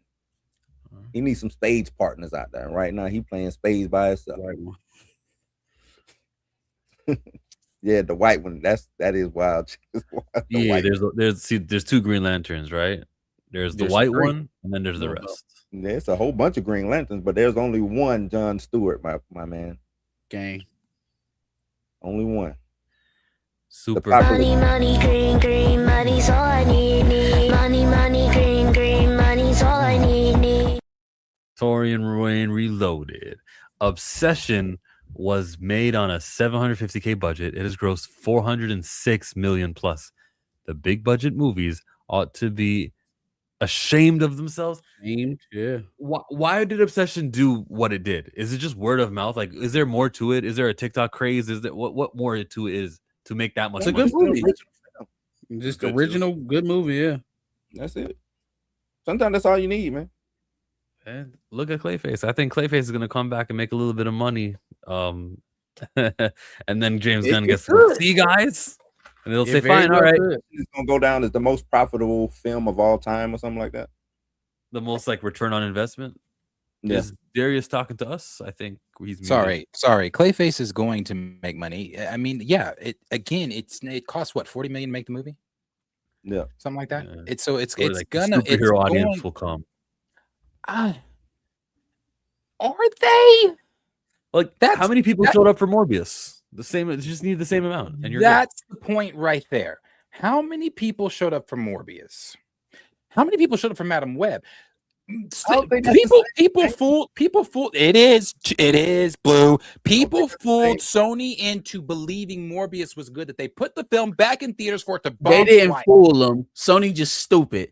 They just seen that they film was trending and didn't look at anything what was being said. So if these studios are stupid, are they stupid enough to be ashamed of themselves, like Torian says? No. So what are they saying? What are they chopping up? They weren't ashamed of it. So when they see Obsession do what it did and make 400 times its money, they go, "Oh yeah, that's just because TikTok." Why do we think this though? Why do we think that the horror audience is going to show up for Clayface? I need you to research. If it's a good movie, can research the horror community there? Research. Can I just say this really quick? And I've said it before. I just want to say it again. Obsession did what it did as a horror film because it's an original thing. You know, it was great. Blah blah blah. They're talking about it being one of the most profitable horror films, original horror films of all time, all this kind of stuff. You got Sinners, what it did, even though I don't consider Sinners a horror film. You've got Weapons, and even though it didn't make a lot of money, the word of mouth for Weapons was really good. This isn't like walking into Sinners and, other than the trailers, and if you read things online, you don't know what it's about. This isn't like walking into Obsession. You don't know what it's about. This is not this is walking into a character that has a long-standing presence with Batman in comics. So just because you throw horror on it, does that still make people want to come? Because this is not an original character. People want to see Clayface typically because he's with Batman. So, and again, I keep asking this, and no one's answered. And I know no one's answered because we don't know logically, but what possibly could he be doing in this movie? Killing people. So it's Michael Myers, but we're throwing Clayface on it? I don't understand how that's a draw. How is it a draw? How is that a draw? How is that a draw for superhero content fans? That's what Darius, I told you, quit thinking of that as a superhero movie. I keep trying to tell you that. Just because they put the DC logo on it, they not marketing as a superhero film. What about Joker? They're not going to market it as even if they slide Batman into it, they're not going to market it as a DC film. Fine. The Joker stands in a lane on his own. Yes, I've said this so many times. Watching the Joker, I wanted Batman to show up. I wanted him to show up. It was still like, this is cool. This is dope. But it'd be really dope if Batman showed up. I love that movie. Joker's great, but Joker stands in a lane on his own. We cannot compare the Joker to Clayface. I'm not comparing the Joker to Clayface at all. Joker is Joker. I'm not doing that. Joker made $1 billion because off the back of just being Joker. I understand that. And okay, but so people got duped into going into the Joker because it's the Joker, right? I thought the film wasn't all that good to me, but I know I'm in the minority in that. It was okay. I liked it. I liked it a lot. I didn't like that second one, but I liked it a lot. Now, I don't know if Tina's being facetious or if she knows this from CinemaCon. Now, if this is true, what are we doing? Why is Clayface going after? You know what? Is he a hero? The movie's not for me. A hero? The movie's not for me. So I'm gonna go back and forth on Clayface all the way till October. So I just hey, I tell you what, I said this just last thing I'm gonna say. They're gonna do the reason why I have my reservations signal's gonna come up in the sky at the end. Now, they're gonna be like, hey, he's here. I got reservations. I got reservations because of what Blue said. Like the horror crowd is going to be out looking for it, and they are releasing it at a time where horror is going to be king. But my thing though is that the only crowd that is as snooty or as particular about details. The only crowd that's more like that than comic book fans or Harry Potter fans is probably horror fans. Mm-hmm. Right, very particular in what they would like to see. Very aware of tropes. Very aware of tropes and stuff like that in film. But they go see it. They will go see a movie that sucks. But they're not going to inflate a bad movie. Is my point. If it's not a good movie, they'll leave it at the doorstep. You imagine how many throughout the years horror fans going, what if they made one of these superheroes a horror movie? Would that be cool? And they're getting it. I don't know, Marcus. I don't know if they leave them at the doorstep. They're not really getting that though. If Batman were in it and there were some horror elements with Clayface about it, and then they'd be getting that. But you're getting I think for you, Darius, if Batman was in it with horror elements. I'm telling you. I'm standing on this. General audience. You talking about general audience? The only way a general audience watcher would know who Clayface is because of Batman. So if I'm just coming in off the straight, if I'm just coming off the street and I'm like, oh, this Clayface, I may just be expecting to see Batman in this movie. Absolutely right. Now, the general audience who don't know Clayface, who Clayface is, and they see it as marketed as a horror movie, they showing up. And then when somebody say, oh, well, that's Clayface from the comics. Okay, I like the movie or I didn't like the movie. They gonna show up because it's horror. Trying to tell you, people show up for horror all the time. I went and seen some dumbass horror movies that I shouldn't have been in there watching. You muted there. I'll Eat Crow. This is July, August, September, October. So we got basically 2 months. 2 months, 2.5 months. I'll Eat Crow if I'm wrong. I strongly feel though, Blue. Horror audience be damned. I do not feel Jimmy gonna cook it up. I do not feel as if people are going to this is going to be what regardless of who's right. I don't feel like this. I don't think so. I don't think so. I don't think so. I just And don't think I it's like it. It's the point. Well, you don't like horror, so are you watching it? I'll eventually watch all of them, but I don't care. But that Yeah, watch that's the won't thing, count. I don't care. It won't count. That watch. And won't see, count. and the to pin the point, it's what Marcus said. General, I mean, most people know Clayface because of Batman. I mean, I don't even. Yeah, most people know Clayface because of Batman. So At least it's in continuity. That's cool. Unlike Joker. You know what? I'm gonna start venturing over to these horror Reddits and see what they speaking about. Clay. Okay. Let me I'm go do hop some in the recon over horror that there. Reddit. So I'll be back in a month. on some Clayface recon. hey, look at if it's gonna take you a month to do recon on this horror film that all these horror fans are supposed to be looking forward to, keep it. Now I'm just saying, give me a month of recon. I gotta go find them first. I don't know what the horror Oh, Reddit whoa, said, so I oh, gotta go. okay. I gotta go and see where they at first. Give me some time to find them first. Okay, now here's the thing. Here, can I? I'm sorry, Chill. I know what you clicked on. I saw you had this up, but I didn't get to answer it. I've answered this too. Oh, sorry. The difference here is the Batman movie. If you would have gotten the Penguin, and I've said this before, I don't care who you are. If you type this in the chat, you are lying. There's no audience that was asking for a Cobblepot series. No one, until we saw Colin Farrell's portrayal of him in the Batman movie. You see that, then you hear from Matt Reeves that it connects to that same movie. That causes the interest to want to see. But you telling me if Matt Reeves said, hey, before the Batman, we're doing Cobblepots, people would have been like, what? And no Batman, by the way, just Cobblepots. Get out of here. Get out. You cannot tell me anybody would watch that.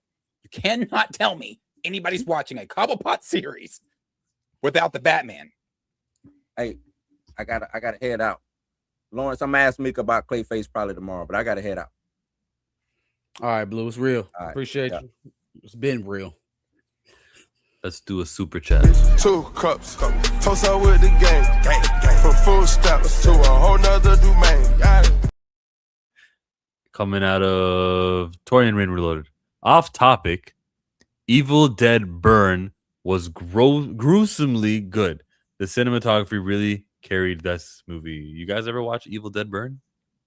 I haven't seen Evil Dead Burn. That's the newest one. This one that just came out. I've seen the other Evil Dead, so.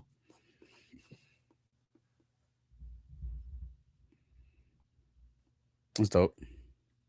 Sorry, I didn't see it. Gruesomely wish good. I've never heard Wish those I two could add to that. words go This- together. I wish The I could, Tori, I haven't cinematography seen that. carried the movie. Cool. Like another super chat. Thank you for sunshine. Thank you for rain. Thank you for joy. Thank you for pain. I'm Too Fly.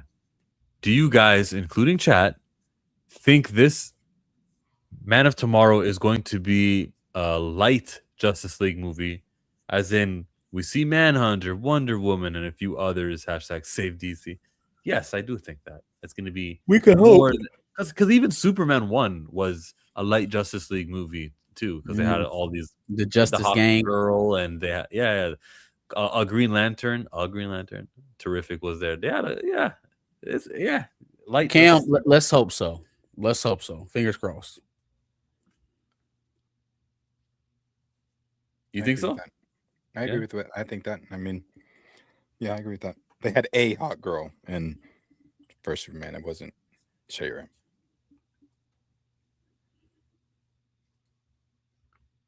Absolutely. House of the Dragon came out this week. I'm skipping House of the Dragon. I'm gonna binge it all. I'm gonna have so much fun binging this season, watching it. It's gonna be good. Have you watched the first 2 seasons? Yes, just not the Okay. third. Gotcha. Okay. So, and I didn't finish Sir Duncan. What's it called? That thing? I didn't finish that either. I don't know. Night of the Seven Kingdoms. Yeah, I should have finished it, but I didn't. I never got to it. I will. Get up, Sir Duncan. Is Rhaenyra still fighting the Yes. the greens yes. and the golds? Is that what's happening? Well, Chill, that's So- not going to go away. They That's so the show. she finally took the Red Keep. She finally did the thing, and she slayed out of Hider Tower. And well, I guess we won't. If you're pretty behind right now, anyways. Some of the highlights was I thought it was really smart to show her getting blitzed with request. Like right after she does what she does to Otto and starts going about the business of governing, there really is no time in between. Like people immediately start asking her for shit. This is running low. We need money for this. Oh, by the way, they ran off with all the fucking money. They took it somewhere. We don't even know where it's at. Oh, it's a little blonde boy out there in the Riverlands claiming to be the actual heir, Darren, and he got him a little dragon, and they done stole a town out there that declared for you. It's just she's getting bombarded with stuff right as she's getting in there, right? She just has no time to settle in. She don't have money for a coronation, right? In comparison, her brother's coronation happened that same day. As soon as they decided to take that shit from her, he got coronated that same fucking day.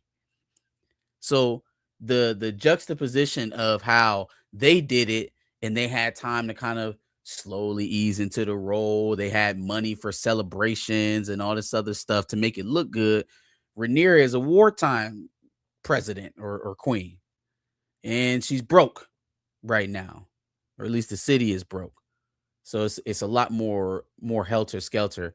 Also, seeing some of the politicking happening early on. People jockeying for position, people being told yes for the sake of keeping them happy, people being told no for the sake of keeping face. I thought it was smart of her to do what she did to the lords that were hoarding resources. I'm still shaking my head at what she did to Corlys, what she did to her hand. You got me fucked up. You got me fucked up, and I might just become a green because of it. You mean I gave my wife and her dragon? I gave my ancestral home and all of my retirement earnings, apparently. My ship, my fleet, and just about anything else you can take from me. The only thing I asked you to do was name my sons Valerian. Now, why is it that Ramsay Bolton was able, or not Ramsay, excuse me, Roose Bolton was able to name Ramsay Snow Ramsay Bolton, but Corlys got to ask permission from Rhaenyra to name his son a Valerian? It's your name. It's not her name. Am I missing something? No. I'm tripping. Why did he need her permission to give his name out? Well, I think trying to think during that time, who was Ramsay answering to? Who was it? Because it wasn't Joffrey. Was Joffrey It was alive? Roose. No, Joffrey was already dead. Tommen was sitting the throne at that point. Okay, well, nobody was answering the Tommen's ass. So he probably, I don't know. Go ask Tywin Lannister. No, he didn't. That's a good question. Not sure why. Not sure why. But I agree with Rhaenyra's. It's 100 years later. It's like a little over 100 years, not hundreds of thousands of years. They still carrying swords and riding horses and riding dragons. It ain't hundreds of thousands. It's 100 years. I think I agree with you on Rhaenyra's rule as far as what she did to those lords and stuff, hoarding they shit. However, I thought she gave a master class on what not to do as ruler once you've captured the Seven Kingdoms. First of all, really the whole thing with like you said with Corlys, that was her explanation was wrong. His outburst was justified. Calling them bastards and all that kind of stuff. Because like you said, I gave my wife. I knew your child was a bastard. So much. Yeah, and I still named him heir at the sacrifice of my brother's head. But at the same time, I'm not saying she shouldn't have. I'm not saying she shouldn't have. She still should have. However, Corliss is wrong too. The only reason he wanted to name Adam and Alan Valarian is because I'm looking around and my line is gone. Although you motherfuckers I've known about for 30 years, and I could have named you Valarian a long time ago. But I was too ashamed of you and what that could do to my name and all that. But now that my name is at risk of, I want to pull. Now I want to dust you off the shelf and play. No. It's both. It's both, and he's already owned up to it. It ain't like he's trying to get that off without acknowledging the fact that he. Yeah. He ain't trying to hide the fact anymore that, hey, look, it was what it was. I had a new wife. I wasn't trying to burden her with my past. I shouldn't have did that shit. I was wrong. Like he said that to Adam. He said it to he hasn't said. Yeah, he said it to Adam. He said it to what's the other one's name? His first mate. What's his name? Damn. What is his bald head son's name? He said it to both of them. He's apologized. Alan. Adam. Yeah. He's acknowledged it at very least that he was wrong for that. But with Rhaenyra, he's a soldier, so it's hard to say that she owes him, but she owes him. Like, I didn't even want to be your hand. I didn't want to have nothing to do with you. I didn't want to support your claim. I wasn't on this shit with you at all. And then I got down and I lost my wife and I lost Driftmark and I lost my fleet. At very least, and you haven't even promised to make me whole on any of that. I ain't hear nothing about rebuilding my ships, reconstituting my army, or any repairs to my homeland. So, like, the only thing I'm asking you is to give my child a name. That's it. I don't even know why I'm asking. Like, I see Tina, she's like, oh, well, you want to do that out of respect.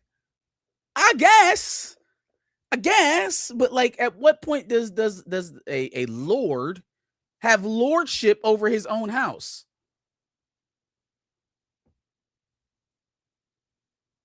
No, he wasn't. It was before. They've all established it happened before. I think she even talked about how it happened before.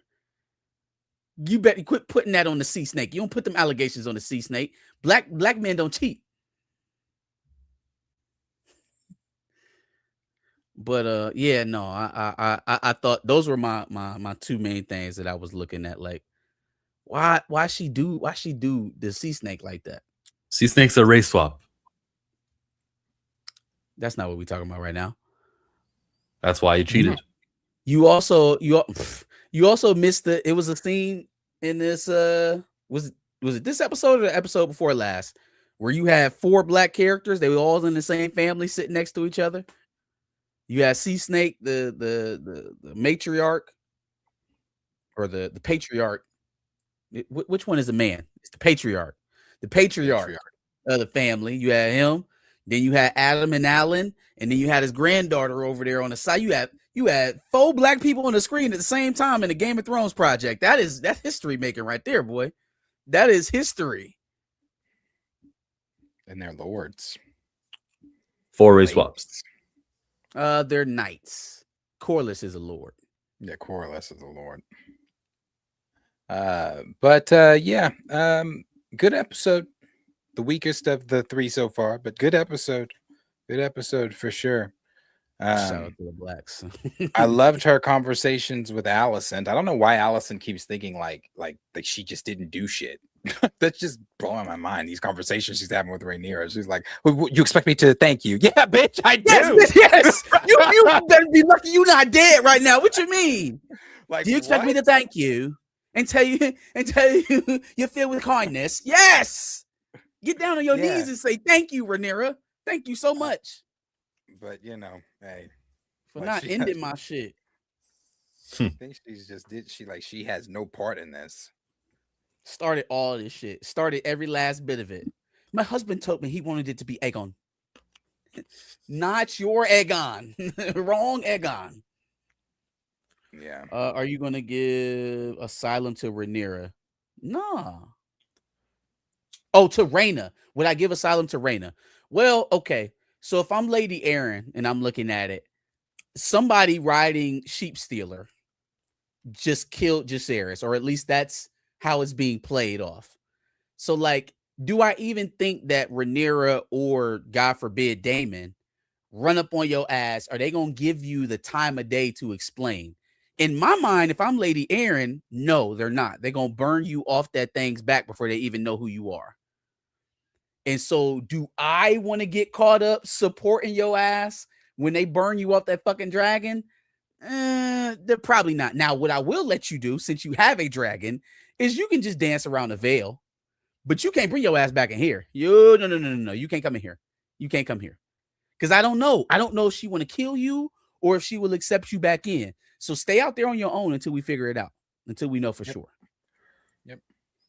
You know, like that reporter, when they was bothering that, them reporters was bothering that judge or whatever, he took his 2 fingers, and that's exactly what I would have done to her. As soon as she came back to my gates, I'd have said, sure. She said your ass was supposed to be on the way to Pinto, so you on the back of a dragon? You're supposed to be on a ship. I'm like, and you're responsible for the air. I was like, if you don't get the air off my property, get off my property before I call Rhaenyra. If I call police. Now, I still don't think Rhaenyra would have killed her. I don't think Rhaenyra would have killed her. And probably if she just would have took her ass back to Dragonstone in the first place, maybe dumbass Jacaerys actually survives. You know, maybe his high strung ass makes it back to Dragonstone alive. Maybe his reign as king might have been real short, because Jacaerys is quick to action, slow to think. Well, he's not here anymore, so he's not, and that's the result of that. He's not quick to anything anymore. It's a result of that. But yeah, no, it was good. It was good. I agree with Tina. Book wise, Alicent is supposed to be in a damn dungeon. She ain't supposed to be living it okay and lavish. Well, even the way that they did Otto, right? Otto's supposed to go out in a blaze of glory, and you know that didn't happen. He just got his head got a little trimming in the throne room, you know. Yeah. Now she calling for Joffrey. You better had left Joffrey where the fuck he was. I need to bring Joffrey back. You mean your third bastard son? So you mean you get to call your third bastard the heir, while my boy Corlys' son got to be Adam of Hull. Like when he looked at her and said, "Speak aloud why your children can have what my children cannot." I was like, ooh, he know he black. This is Game of Thrones, but he still know he black. Say it, Rhaenyra. Say it. Say why he can't have what you have. Because what else could it be? What else could it be? The Valerians, other than the Targaryens, the Valerians are the oldest house in Westeros. So what exactly is it? Why can't my bastards become legitimized and you can just go around lying about yours? Huh? Say aloud. Yep. Say it aloud. They ain't even got or black. they ain't even got to. She pissed me off when he was like, "You've probably noticed that that these are my sons," and she was like, "I hadn't noticed." I'm like, "You're a lying motherfucker.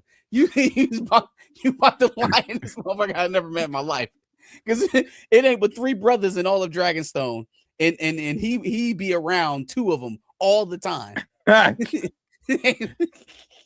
You ain't around that many black people. That one part was funny with Alf too. She said, who will you be coming as? Targaryen. She said, "Oh, absolutely not."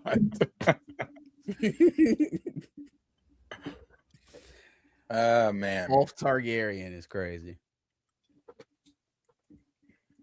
Hey, they should have gave him another name and had him. Maybe if they would have legitimized him, he might have stayed. How many episodes in this season?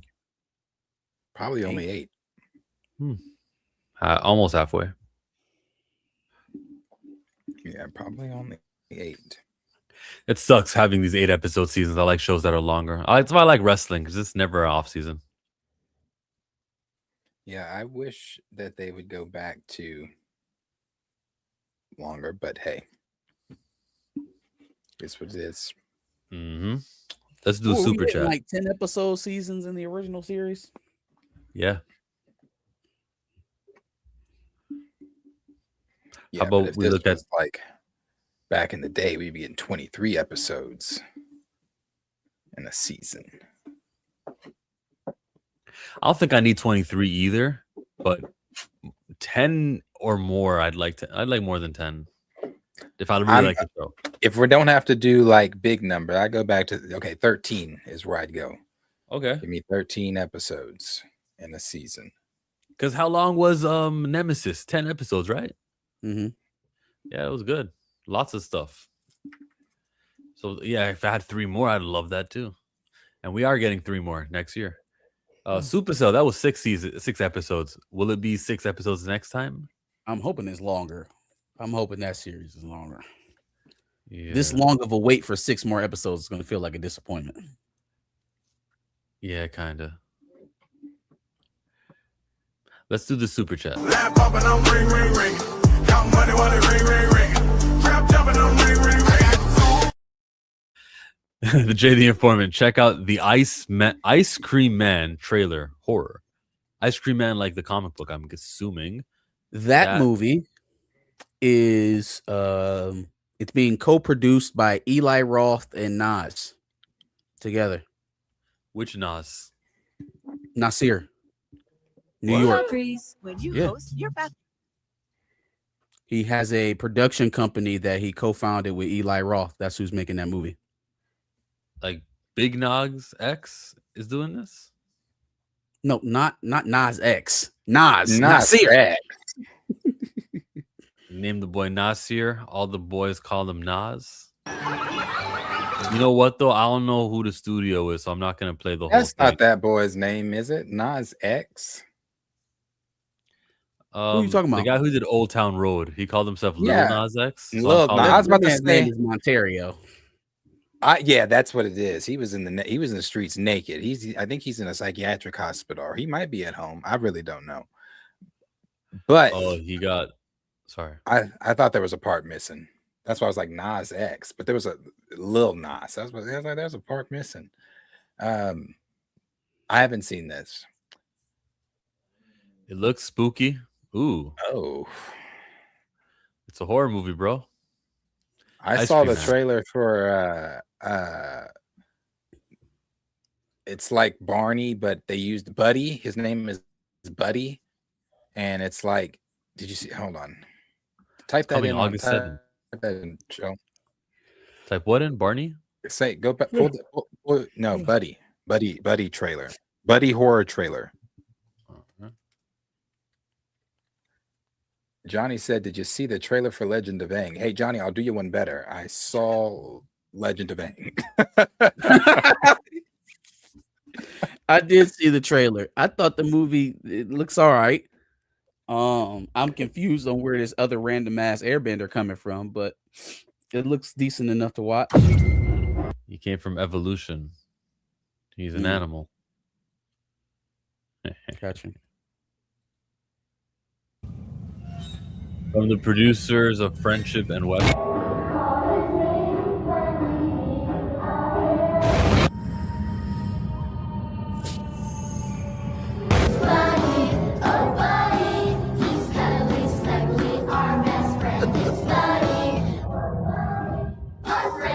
It's Mr. Gigante.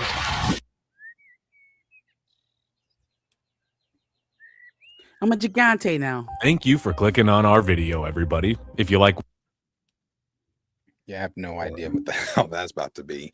I feel like that should be in the same category as Winnie the Pooh, Blood and Honey. Definitely didn't watch it. Probably Yeah. of the same ilk. Yeah. Did you watch Winnie What do the you Pooh, Blood and expect? Honey? me- I did not. I didn't either. What are you expecting to get out of the rest of the season? If the God's Eye is going to be in season 4, what do you think the rest of the season is going to consist of? The God's Eye, is that what is that? It's a battle. Or it's a fight. We should see the what are they called? I forget Alpha and them. What are they called? The Dragon Riders? The Dragon Seed Riders. We should see them betray them. We should probably see Tumbleton, maybe the first battle of Tumbleton, where that happens, the betrayal. I want to say that's probably that.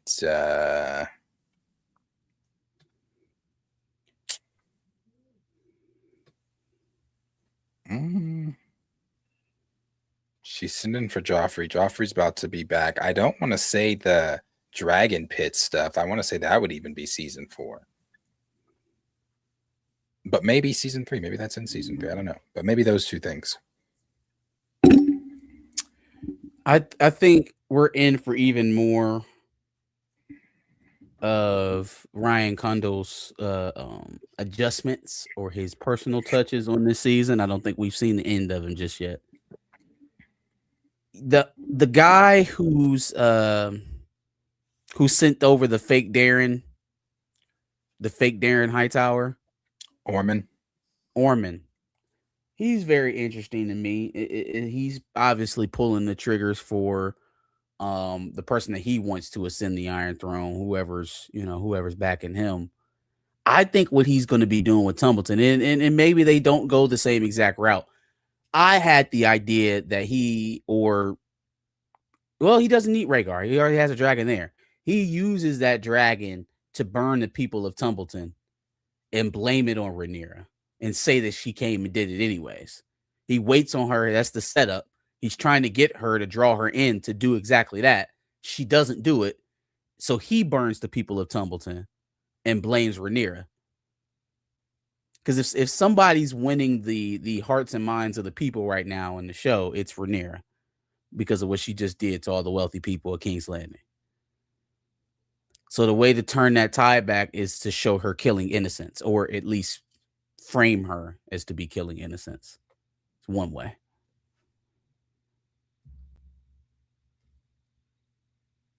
Yes.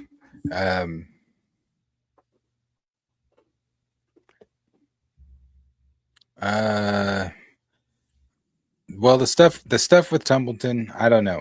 It depends on, how much really they've changed from the books. I mean, I really don't know. Could go that way. Yeah, I think that's only going to continue to show its head, how different it is from the actual book narratives. It's shown up a lot here early in the first 3 episodes, so I don't expect that to really change. I think we're dealing with not a totally original story, but I don't know if we can use the books as a map to this necessarily. No, we cannot. Even the whole decoy thing. That's not, with Daron. Yeah. Even though I didn't mind that. I mean, I didn't mind that. It was fun. It was a smooth little twist to see Rhaenyra looking at both of them. Allison had that fucking look on her face like, who this nigga? Who this? Who that? And she like, oh, you don't know this boy. Yeah, then she was like, what is Ormond up to? I'm like, bitch, you've had me locked. I don't know. I mean, I've barely even met my first cousin. I don't know. Like, how do I know? Yeah, how the hell am I supposed to know? They threatening to kill my mom. That's why I'm here. They said they was gonna kill my mom. Yeah, I'm like, I have no idea. No idea. So yeah, that and then Daron and Tessarion, his dragon, we will get to see them fight in Tumbleton, which will be fun to see Tessarion for a brief moment. But, I'm not looking forward to the stuff that's coming. I'm not. I mean, it's going to be fun, cool to see, but I'm not looking forward to it. It's a lot of very gruesome. Yeah, a lot of death on the way. A lot of death on the way. How many seasons is it supposed to go? One more. 4. Oh, yeah, a lot of death. Yeah, a lot of death on the way. And it's not even really like some of the people, yes, but more for me, like I'm not ready to see these dragons go down. I'm like, damn. Because one of my biggest scenes I hate in Game of Thrones is when Rhaegar gets killed. They were just soaring in the air. If it's your first time watching, yeah, bro, my first time watching Game of Thrones, my jaw dropped. I said, "What?" Hey, it was just chilling, flying over the water. Boom! What you thought? And You then- thought shit was sweet. 2 hits, and I was like, Like, oh, you thought shit was sweet, huh? Big Papa, bang, got him. Yeah, It's like, you got in the damn. wide open, not hiding behind anything. Just that ship that the dragon didn't see. Like, and now she's got 1. Had Well, 3. what they could do is have one of the dragons survive because it's not the books, and then go west of Westeros, and then one day Arya can find that dragon, or the kids of that dragon. Ew. I'm so sick of us giving shit to the Starks that don't deserve it. We've given the king's seat to Bran the Wise, or whatever the fuck he is called now. we talk about giving the only person that I wouldn't even say, yeah, actually, you know what? Give Sansa Winterfell since her brothers ain't here. And Bran is technically to him not really her brother no more. So give Sansa, because she went through some shit. Give Sansa Winterfell. Arya finding the dragon, no. Arya lived her dream. She went she went and did everything. She got to kill the Night King. No. He found a wild dragon, and then John just out here bumming it north of the wall, Yeah. just living the rest of his life as a hobo, king of the hobos. Yeah. I don't know if they ever, if George inevitably goes at some point. I wonder if he leaves the, licensing for people to be able to expand on what he hasn't, because then maybe you could find, what was Drogon up? Because through him, we're never going to know what's going on with Drogon after, because there is for him there. I don't believe there is a Winds of Winter. So we'll never know. Never know how any of that stuff finishes. So I wonder if he leaves, hey, yeah, you guys can expand on my universe. Or is it like, nah, I'm dead. I'm taking it with me. And I already walked off your set that I didn't approve. He's kind of like the Blood and Bones director. She walked away. All these Arthurs are walking away. You got the Last Airbender people that told Netflix, fuck you. And now look at Netflix. 60% audience drop off from first season to this season. I watched episode 6, and it was the library episode with the giant owl. It finally hit me. The differences between the animated series and the live action finally got to me, because the way that Jet goes out is not the same. Jet wasn't even involved in that particular part of the story, so I don't even know why. He also changes how he deals with the bandits that he's running around with. Like it really kind of hit a critical mass in that episode, and my favorite episode, the one the anniversary of Uncle Iroh's son's death. Those two, it was just like, this isn't how this is supposed to go, bro. It's not how this is supposed to go. I'm still watching it though. I'm gonna watch the last episode, But that it's taking you this long is pretty telling. Yeah, no, I was really in for it though. I was pulling for the show, and in all honesty, the first season didn't feel so different that it was shocking. I felt like the differences were slight, and the main beats of the early part of the show were still being hit on. I didn't feel that in this series, in the second season. It didn't feel that way. It felt like the creative liberties kind of took over a little bit.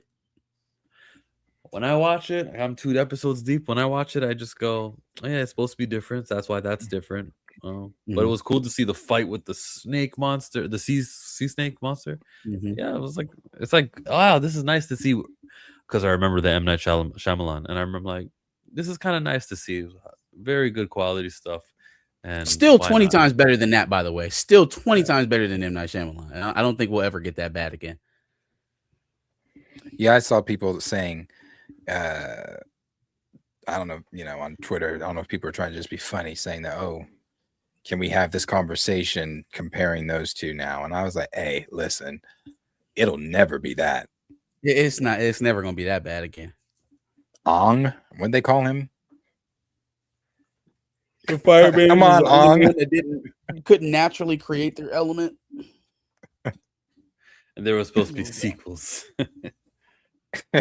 And Ong had them, his arrow was all different. Man, the actor that played Ong, and then you had, that whole thing was botched. Terrible. So yeah, I don't know, maybe you need these creators involved with their shit Sometimes. But Children Bloodborne will be fine. You still gonna watch it, or you feel like, nah, Solidarity, can't watch it? How do you feel I'm about still it? gonna watch it. There's some brilliant black actors in this movie all coming together. But I don't know. I'll We'll need see. a bigger reason not to watch it. I think and even though it's a Paramount movie, I think I'll pay a movie ticket to support this. Oh, I didn't know it was a Paramount movie. Yeah, it's going to be a digital one for me, dog. Gonna be a digital one. If I had to pay a per episode price to watch Game of Thrones, it would matter a lot more to me that George wasn't involved in this season or got boxed out this season. Okay. Do we have any final words before we bid these guys adieu after 3 hours and 12 minutes? It's been real, Pantheonists. Thanks for joining us for another Thursday. You can catch me on Sunday, this Sunday, coming up at 4:30. So check us out. Come on through for some dubs and L's. Recast T'Challa. For sure. Always. Refer to Toussaint as his real name, Toussaint. And don't take the marching orders of Alex from Cosmic Circus. You can drop the junior, okay? You can totally drop it, dude. We're just gonna go with T'Challa. My dad died, so don't call me Junior anymore. I'm the man. Oh yeah, recast T'Challa from the river to the sea.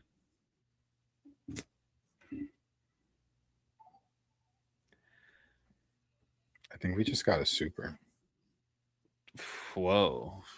Which super chat dance video do we play for this late super chat? Oh, wait. The No, we Jack didn't. one. You just No. mad because your ad is old. Oh, motherfucker. No, we didn't. We didn't get one. We didn't get a super chat. I thought we did. Let's check them all. Well, thank you to the 12 who gave us super chats. We checked out Ice Cream Man. Yeah.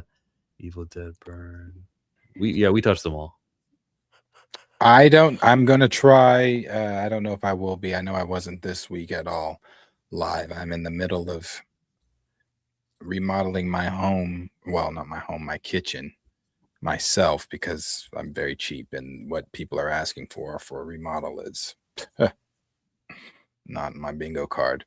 So I'm realizing this is not for the week, but I'm already too deep in to be like, nah. So if I'm done with this, then I'll be back live. But yeah, I'm in the middle of that shit. Who goes live first? Marcus, Chill, or Darius? Find out next week. Next week, does Michael hit the billion? Are we going to be talking about $1 billion Michael Jackson movie? Are we like 9 million away? 6 million away. Yeah, I think so. Ooh, I find think out Arthur next is time. finally going to have to pay up them $10 super chats to the channels. 6 million away. And yes, it's gonna do what it do. 6 million yen. Remember, he was like, oh, "It's only hit 930 million. Where the other 70 million coming from?" He said 7. He said 730. Didn't he? You know what's funny is even It John was back to Campia. 900. John Campia was saying he didn't think it was going to hit the billion anymore, even though he said it originally. Then after it kind of got where it was. I don't remember what number it was at. He was like, I don't know. He's like, even releasing in Japan, I don't know that does it. And I'm just like, hey, you're older than me, brother. You lived through the mic shit. You should know.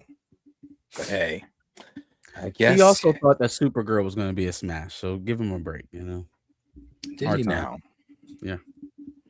All right. Well, hey, maybe Big next week Supergirl again, opponent. talking about that bill.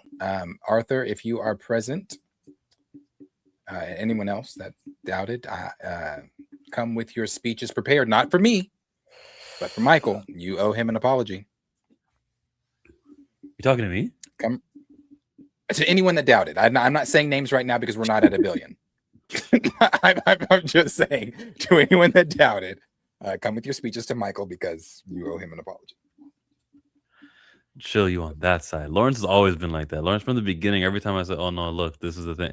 Oh, chill, Margaret. I'm like, okay, Stay chill. on that Okay. side. Stay on that side. Well, I'm chill. He's Darius. That's Marcus. And this is the alcoholic man that I'm about to cut to right here, who joins live streams and hits the wrong button because of his intoxication, it of his judgment, and then he goes and he ends streams. Now he's ending this stream.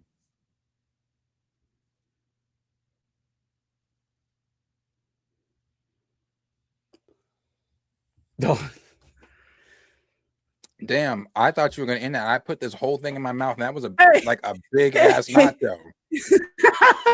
I'm thinking it's cutting.